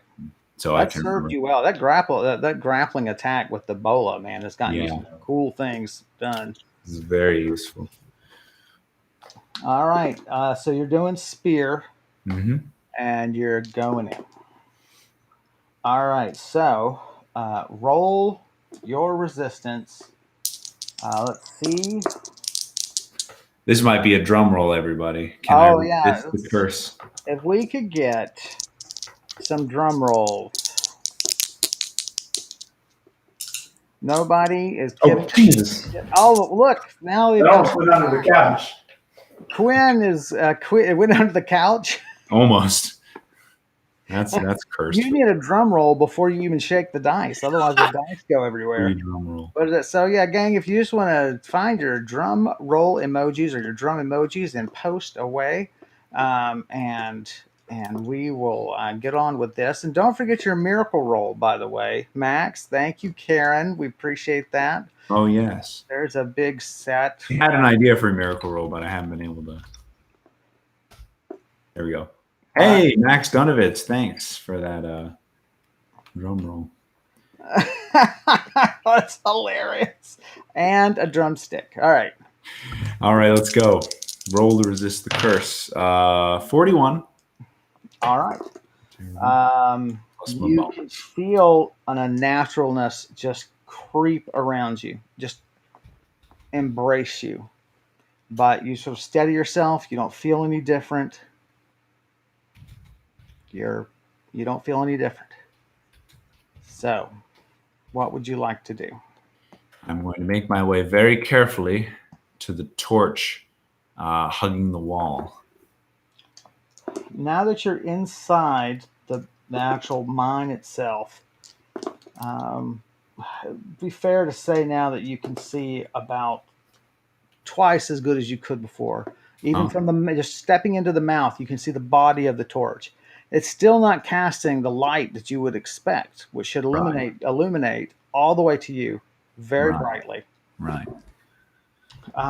There is no smoke coming from the torch, and that green is a bright green. It makes no sound. Roll for me. 44. Wait, but I thought I heard the sound of flames flickering before. Oh, excuse me. That's right. It's the no smoke thing. I got mixed up with it. Right. I mean, there could be, I don't know, some other fire down deeper. It's the fire creatures on the ceiling you didn't see. Oh, damn.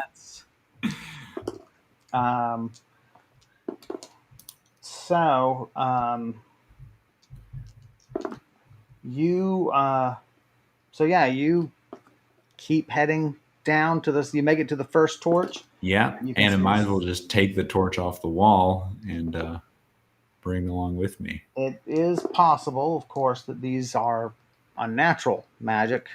Right, so we should be careful. You do have some protection against it right now, of course, but I just want to remind you that I want you to make a decision just sort of out of convenience and.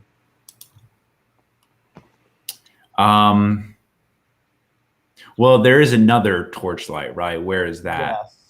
And in fact, beyond it, there's another one, and it's at a T junction down below, down further.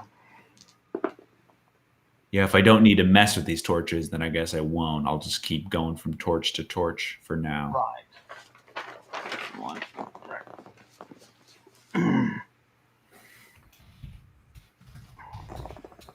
This would be a great time for some like eerie music. No, yeah. Apparently, Restream can now do that. You can now pull in external audio sources. I think I mentioned to you that a couple of weeks ago.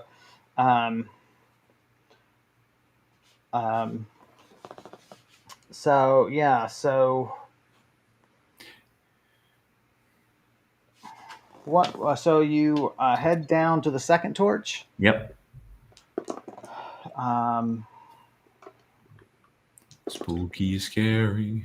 It's eerily pleasant in here, just because of the cool of the body of the mountain itself, you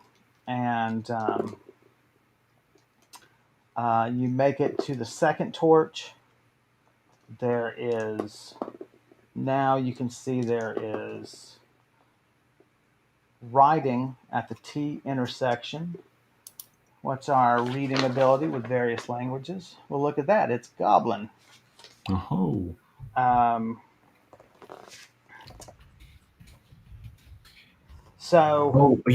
before I even went that far into the cave, what about Laula? Do I feel comfortable bringing Laula in here? Could I have Laula also been cast with the resist curse since it's a range? One target at a time.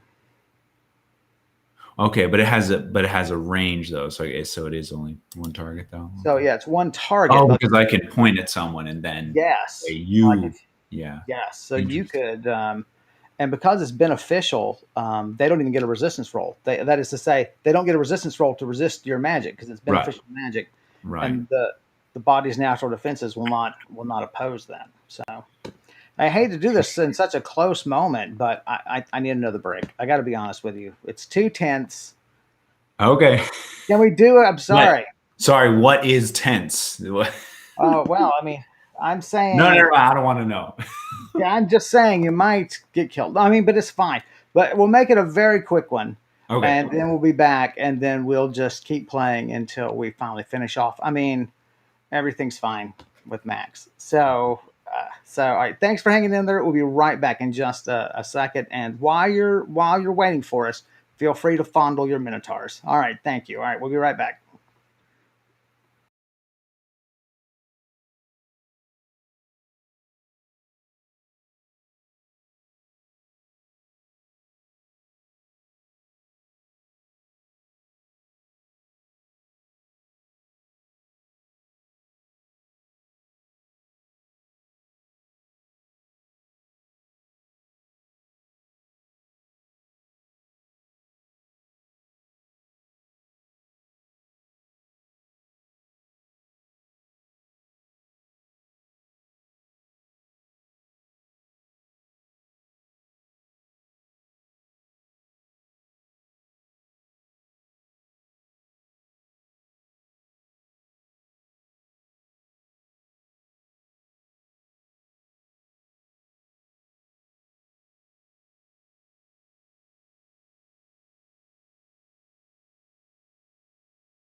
Thanks, guys. Appreciate it.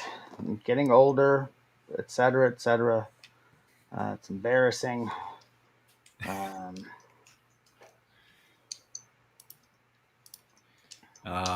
So what are we? I don't even remember what happened 5 minutes ago. I was about to say Laula had not come into the cave with me. okay. Now I think I have no choice but to bring her in. I don't know what effect that'll have on a I mean, small. right now, I mean, you can look. It's about 100 feet right now from here to the T junction. She Okay. stays at the entrance. Okay. You've got a range of 1,000 feet. Is that right? Yeah. Let me just double check. Right.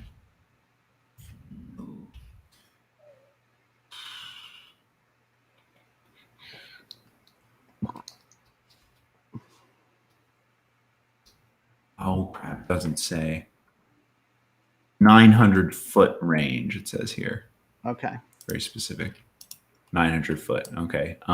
Yeah. So okay, I can keep her outside until I start feeling that sensation again of like ooh, wheezy. Right. Yeah. And you feel like, oh, I'm sort of at the end of my Heather. yeah. Am I the familiar? And Laula's the main character. That's it. Just replace like Brise's artwork with just a really detailed picture of a songbird. That's right. Just my character. You're gonna do like you have a start people telling people you're just or acting like strangely, and one of the ways you do that is you show them a bird puppet and tell them as you're familiar. Wow. So So we get to this goblin writing. yes, and so it's a sign hung on the wall. Um, it's a little mildewy and moldy, but still you can make out that at this T intersection there's an arrow that points to the left that says guards in Goblin, and there's a sign to the right that says works. Now you've not stepped into the T intersection; you don't want to expose yourself, but that's what it says. Okay. And that now I'm just assuming that makes sense in a mine, right? Like this is where the You've never guard. been in a mine, Oh, fair I mean, point. I mean, Um, you know a little bit about farming, of course, because your family made that's how they made their money. right. Um, but and you Yeah, grew up, yeah, I was just thinking like if this sign belongs here or not. You know what I mean? Like was it made right, afterward? But I would have no idea because you're right. right. I don't really know. I mean, certainly if the if they were mining gold or diamonds or mithril, yeah, you could see that once they cleared out in here, like what we could put some guards in here Right. to protect this stuff, and they would have automatic shelter and so on. Sure. Goblins, can live in holds just like the dwarves do. That is, um, a home inside of a mountain, carved out of the mountain itself. Right. Um, Now, this doesn't seem nearly even as grand as the hold at Brenneloth, which was a relatively small town. Yeah. This seems like a mine. Um, Right. so, Okay. Well, then I will. Yeah, I guess I'll just peek around the corner, both sides, really quick, see if anything. so there are more torches. It is better sight. You can see that looking to the left toward the guards arrow. Mm-hmm. It does open up after about 50 feet. Um, and then however far that opens up is hard to tell. Looking to the right toward where the works arrow points, there is a torch at the foot of some stairs, and they go up. You know what? It wouldn't be. I take that back. They're not stairs. It would be a slope. Okay. It'd be a ramp, carved out of the mountain. Yeah.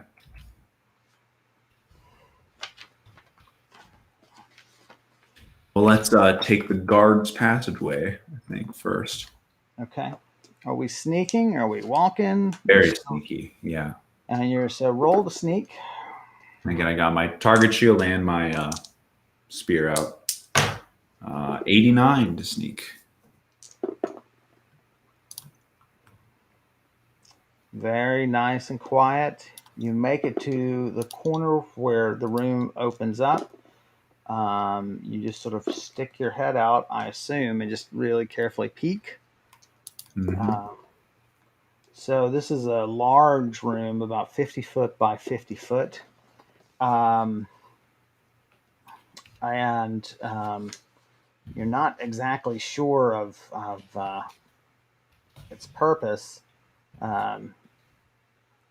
But then as you look down this way, so it opens up like so, right? Yeah. And there is just this open chamber. But down this way is another passageway, and there are torches there. Again, these smokeless green torches Hmm. burning away. All right, I will take that passageway.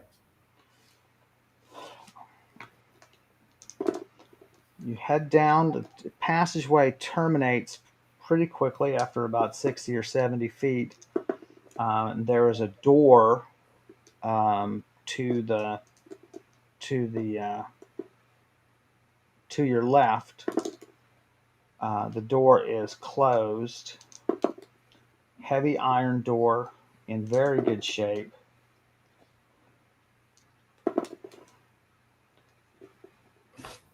No visible lock or keyhole, but it does have clearly the a place to put a padlock. Um, so that is, it would have some sort of overlapping structure, right? Where this, something like a latch that would Oh close yeah, over, right? Close but it would over a just swing loop, open normally, theoretically. right? Okay. Well, I will try to swing it open slowly and quietly. It's fairly quiet. It is very heavy, but moves relatively quietly, if not exactly, as effortlessly as some of the doors you found in Brenneloth. Yeah. Um, and something is playing with my leg, making me laugh. Squid, quit tickling me. Okay. So you open it up, and it's it's a large room, almost as large as the open area. So this room is maybe 30 feet wide and then opens back the 50 feet. Right? I mean, so it's the size of, a lot of homes nowadays. I mean, it's Yeah. 1,500 square foot in here. And the first half seemed to be a few double bunks, 4 or 5 double bunks put up against the walls and so on, sort of a makeshift sleeping area. The back is um, empty racks, wooden and metal racks, um, with just nothing on them. But your thought is these are very similar to the racks you see in weapon and armor shops. Hmm. There are brackets also on the walls. There are torches burning in here on sconces, but these other brackets are clearly, again, as you've seen in armor shops and tanner shops and things like this, where Yeah. clearly this was some sort of storehouse for weapons and armor and anything else they wanted to put there. Everything is taken down. There is, well, I should have you roll for such small details. Roll for me. 100. Holy crap. Um, There is a grain of sand on the floor. you sort of move very cautiously among the bunks, and what catches your eye is um, people have scratched messages in Goblin.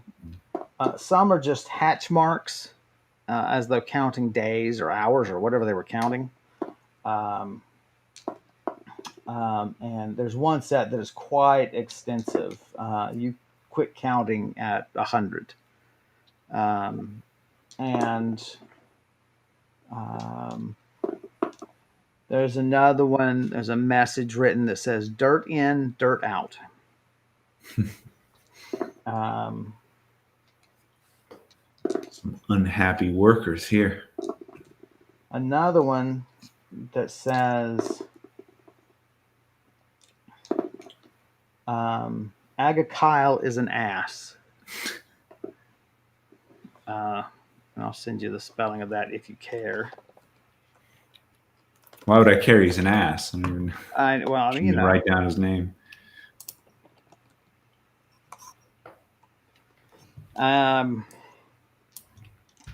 so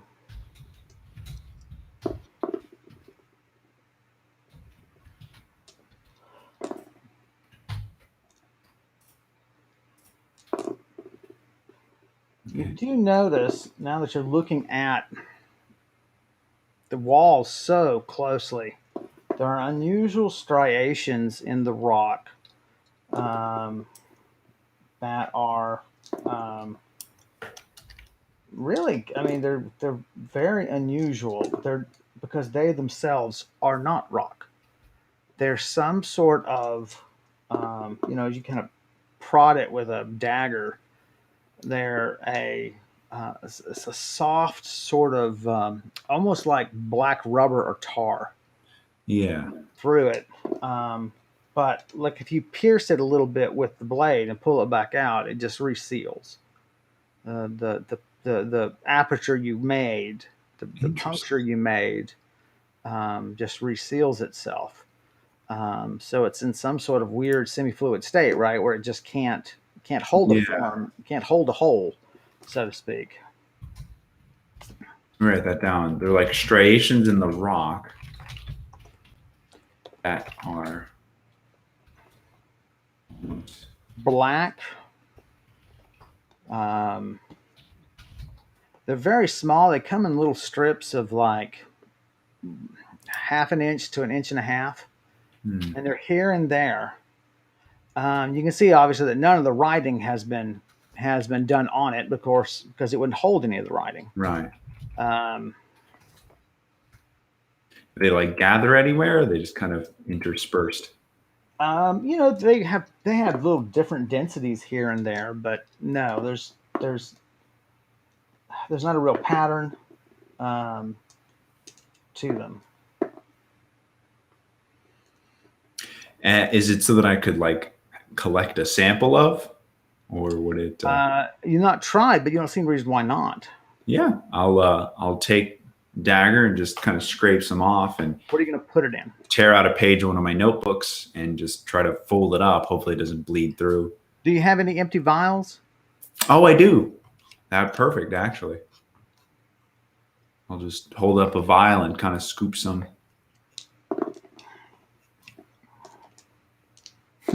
Better not accidentally take that as a potion. So you scoop it right, and you get a little it sort of bulges onto the lip of the vial as you're scraping, but then you see it just kind of pulls itself out and adheres back to the wall. Huh. What if I try to like cut some off with the dagger? What Just if you did that? a little bit of force. All right.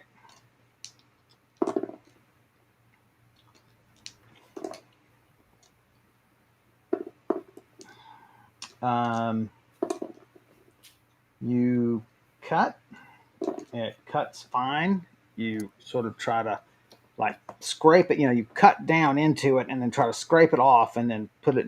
But as you pull, as you come away from the rock, it slips back. These little film of it still left pulls itself back to Oh the. my gosh, that is weird. It's like living tar.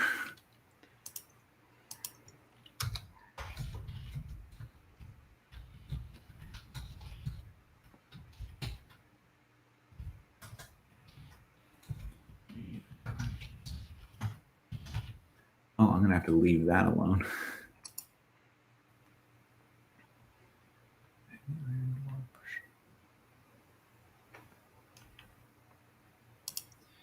Um,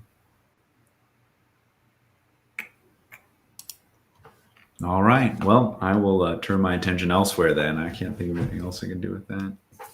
I can spell or something. Anything else in the room then? If I turn away, that might be of interest. No, I mean you kind of walk among the racks and so on. Quinn found out that my inn did not make it onto the title. There we go. Oh, There we go. It's all fixed. Thank you, Quinn, for pointing that Karandrin. out.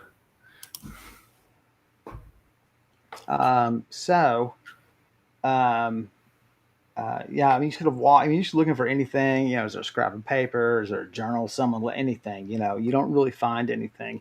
Um, um, what would you like to do, sir? Well, if there's no other exits from this room, except the one I came through, will head back to the T junction and take the other path. All right. Again, moving slowly, very sneakily. Move right. How long has it been? Like 10 minutes since I came into the mine, you think? Around, it might be 15 or 20 minutes. Okay. So about at least like 80 minutes on the resist curse. It is 10 after 9. I just don't want you to lose track of time. Yeah, gotcha. So you make it to the T intersection. The slope going up.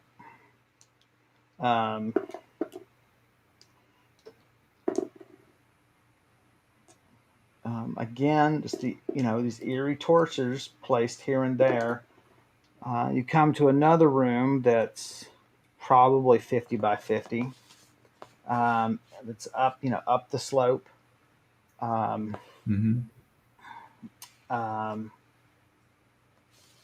And it's largely empty, except for there are what are clearly mining carts designed to be used in this space.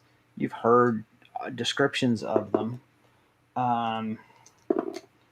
But these are unusual in that the interiors are not square. They are, I should have you roll to pick up on some other details that are less obvious. Roll for me. 10. Okay. They're rounded, and there's a cover that can close on them, and there's a lever that can really tighten that seal down. Okay. And the carts each have a tap, a spigot at the handle's up here, the push handle for it. So on the far side, on the front of the cart, at the very bottom, to allow the drainage of the cart of something, of anything really, right? It's a spigot. Yeah. There's a tap. And let's see how many is in here. There's 4 in here. There are also benches along the walls.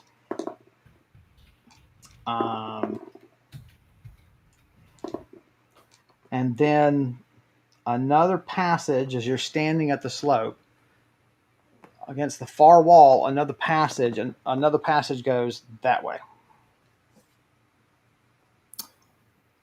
Okay. I'm curious about the mine carts. Could I deduce why they have like a spigot on them for some? I mean, it's obviously for draining them, for emptying them. Yeah. Now, I mean, there doesn't seem to be a lot of leakage here where they're concerned about doing that. Roll for me. It's interesting. 13. Man, you're not. Yeah. So it doesn't seem to be a lot of drainage here, so you don't know why that would be necessary. And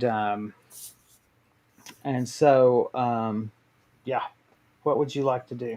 I'll take that other passageway, methinks. Okay. Right now, I want you to roll for me. We'll see how comfortable you feel about the distance you've traveled. Oh yeah, 90. All right, you feel fine. You feel like you've got a really good ways to go before you'll be really concerned. So you go down the passage. You peek around the corner. More sconces with these eerie ass torches. Yeah. And it opens up after about 100 feet. It opens up on both sides. You can tell the walls. The walls in the chamber that it opens up to are rough. They are not mined nice and flat to be rooms. They're not smooth. Um, this is, you believe, the mining operation. Okay. Um, no doors along the passageway. Do you want to creep down to that area where it opens up? Yeah. Roll to creep. 56. Not bad. Um, so it really opens up into an enormous area with torches that curves around sort of behind you. You know what I mean? I mean, like it's curving back this way. It's curving back Oh this way. yeah. Yeah. This is all rough. And here, and you realize, hey, these striations we're getting denser along that passage. Oh. And I think I saw them even at the T intersection. Not very many. You gloss right over them. That one Right. for reading that writing on the walls, you would never have gotten so close as to really say, "Oh, this is not just rock. This is something else." Yeah. But here they're more like a foot long, 1 or 2 inches thick. I have not had you touch it or anything. Right. Yeah. You do realize you've been smelling something sort of like a sweet seasoning, like something you might bake with. And that begs the question: is that produced by this material? Right.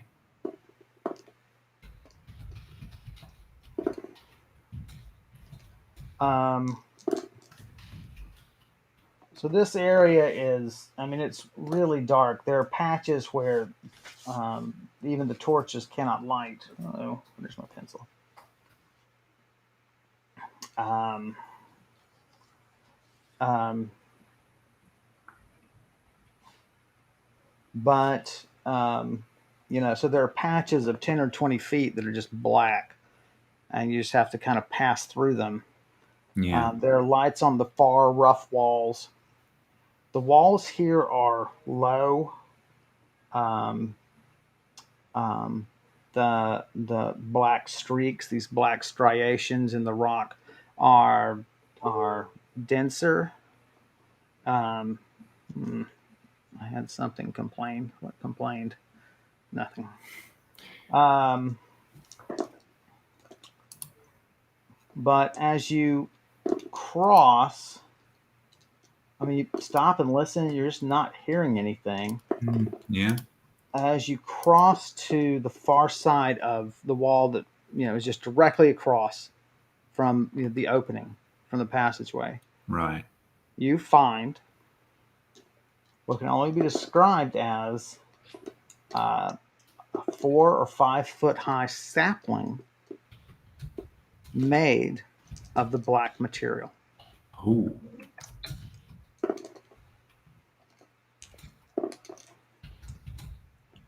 As you approach it, the saplings would be what you would probably call a deciduous appearance, Yeah. not needles, right, but actual leaves. It's fairly skinny, a little bigger than your thumb. And then it branches out into a crown that's maybe the size a little bigger than a dinner plate, maybe like a serving platter. The leaves are small and black, but all of it is made of this black material. And as you approach it, it leans slightly towards you and Uh, stop. But that fragrance is unmistakably coming from this plant and from the rest of this black material. I mean, you're convinced now. that's pretty wild.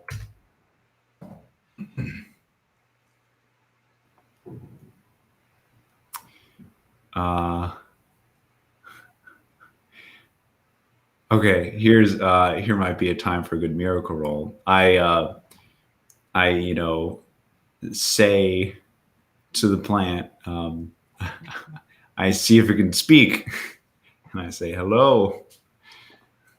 You don't need to roll for that. You can just speak to it. Well, I know I speak to it. Does it respond? But well, I mean, I want it to. My miracle roll is that it responds, that it's an intelligent and has a memory about this place, so that I can kind of find That out it about it. provides useful answers to you. Yes, yeah, that would be the better one. Okay, well, if that's what you want, guys, can we get a miracle roll? I hope Max is still on. He could give us a miracle roll. Oh yeah, that. Um, All right, we're gonna see if this plant is actually whatever it is sentient and willing to help me. Possibly a force for good. All right, do it. Unless you want to wait. Unless you want to wait for these bastards. I don't know. We know Quinn's not. Quinn's going to send you an anti-drum roll. I don't even know what that means. And Karen hasn't been on for a while, so I think I should just go before Quinn can curse me with bad juju. Do it. Do it. 62. So. All right. Well, does the plant talk anyway? Hello. Do you want to speak? Do you speak to it? Yeah, I just kind of say in a low voice, like, hello there.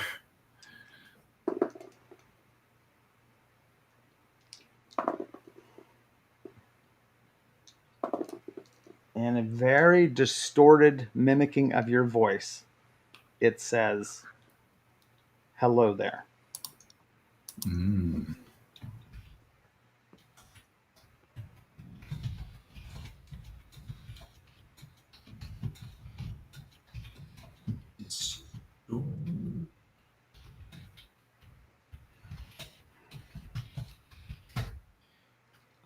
I'd say something else to it. Well, good to know. Does it repeat I mean, yeah, does it just repeat the same thing like a mirror? What are you going to say? You look beautiful. It repeats in an even more distorted fashion, in fact. You look beautiful. Why, thank you. Do you see Quinn's post? Unzo, not today. We don't know if it's evil. Probably is, but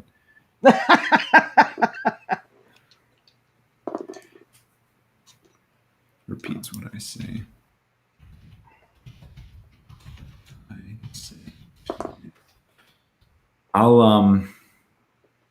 It's leaning toward me. I'll reach out back of my spear, or actually my spear point, just kind of slowly kind of nudge it, one of its leaves. So not poke it, but maybe kind of pat it. Exactly, pat it, but with the spear point in case I do need to attack. Sure.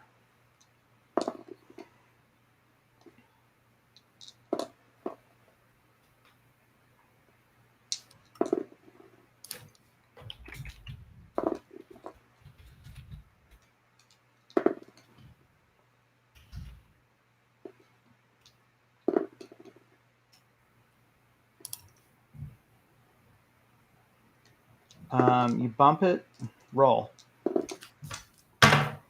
40. It does not move, but you detect a chill traveling up the spear. Ooh.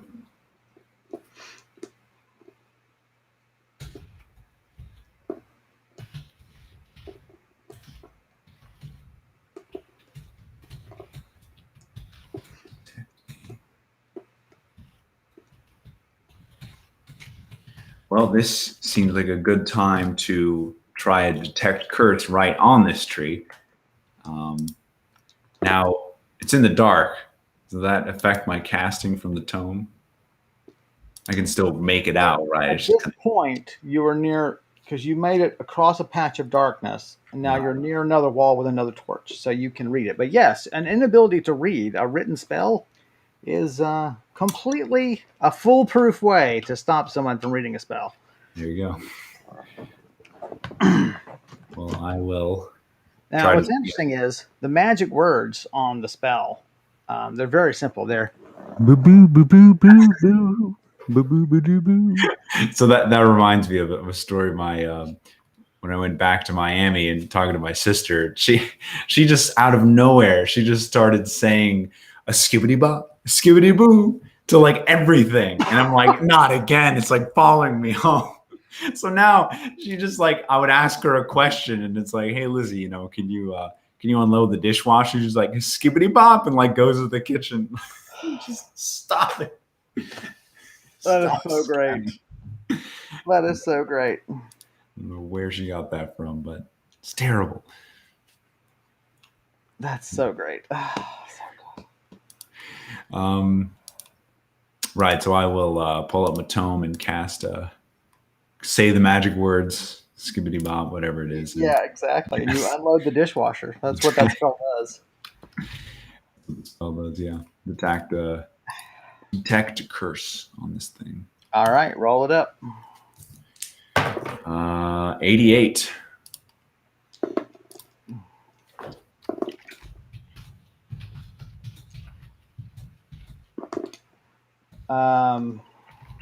First off, there's no doubt the tree grows a little bit. Not. Secondly, it is not cursed. Oh.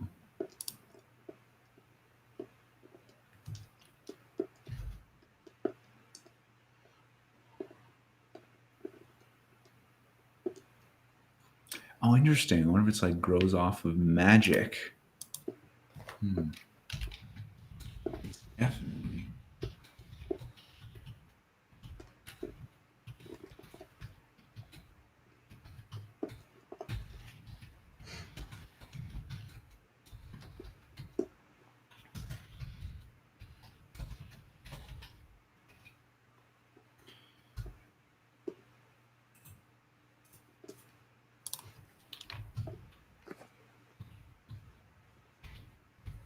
Which is just pretty interesting. What other things could I try out with this? I'm wondering. You just keep casting spells on it and spells on it. It gets Yeah. the magical version of diabetes. It's just No, yeah, I'm just trying to kind of my interest in creatures. This is something definitely of that nature. I'm kind of just studying it and kind of experimenting with what it could do. Obviously, I don't know, it still has presented a danger to me, and it doesn't seem the source of this curse. Quinn has an idea. Could try to lick it. It's licorice. It's got to be delicious. Like, what also will prevent someone from reading a smell? Cutting out their eye. Exactly. Yeah, that'll prevent them from doing a lot of things. Yeah, it's really a catch-all. I mean, it's helps you in a lot of situations. Yeah, I don't know. Brise is not very taste. What does evil taste like, Quinn? Like cardamom. Anyway, yeah, I don't think I'm too comfortable with like touching it. I'm not that much of a fool. You've really opened yourself up for Quinn to disagree, and that's going to be like a whole conversation now. It's going to dominate the stream. Whole debate in the chat. Well, why don't I also explore around the other parts of the room for now and can always come back to the tree. Sure. So I'll kind of step away and kind of keep an eye on it, but explore other parts of the room. Sure. All right. So you want to go left or right? We'll go left. Okay. It was like sensing my magical energy. Oh, if I touch it, it might just like suck the life out of me.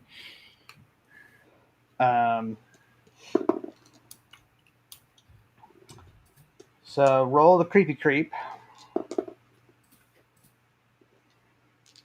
Sorry, yeah. 100 to creep. Damn. Whatever happened to my miracle roll? I know, man. You were super quiet. Still, that's pretty good.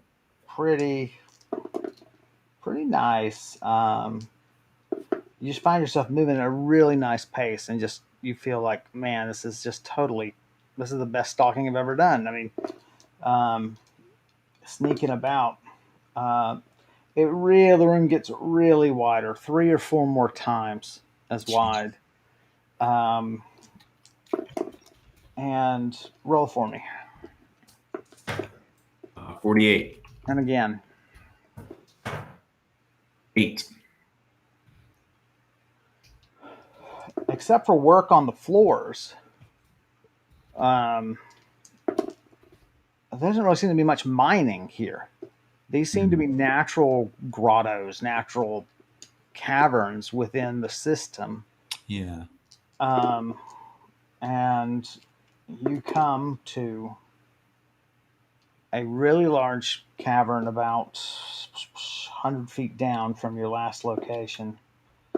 There are sconces everywhere,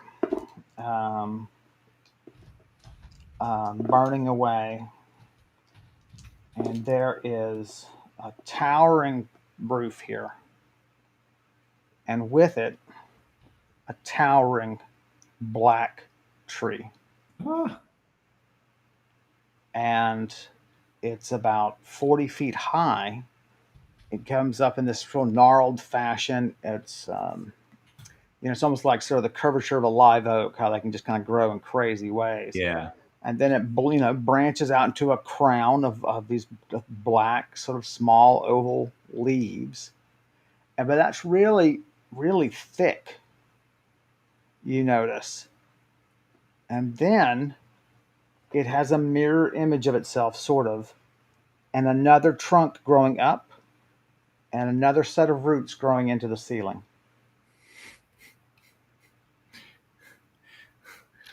Okay. There is scaffolding Oh, man. up the walls, clearly built by the goblins or the pen, whoever was here doing this crap. Must be the goblins. They wrote in Goblin, that's likely. Yeah. But there are catwalks up on the cavern walls.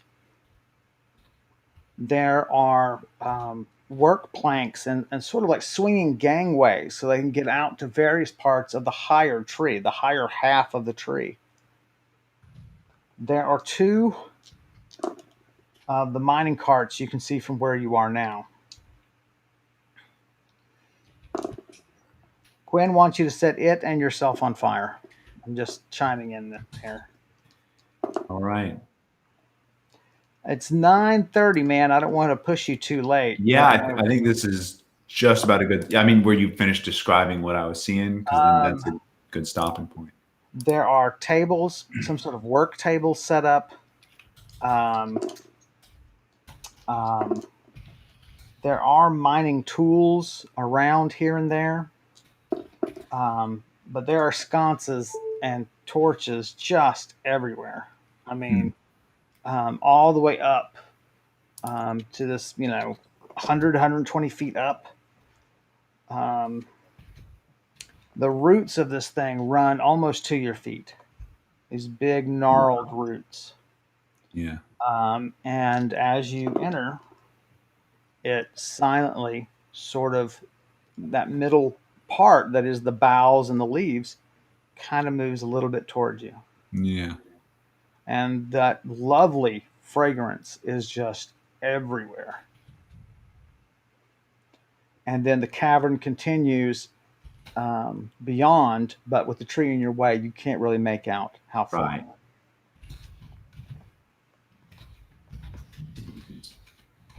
On the tree.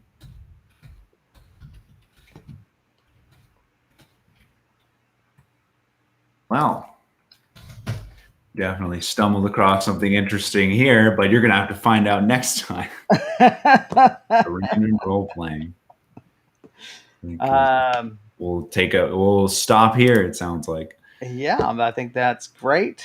I hope everybody enjoyed our little exploration today and a little bit of combat.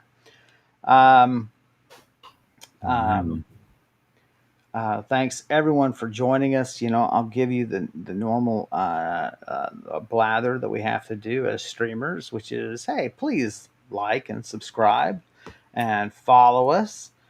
Spread the word. If you feel like donating, that would be much appreciated to fix my poor sore head, my 21-year-long headache, and my general state of poverty, but also just to help us improve the stream where we think it needs improvement.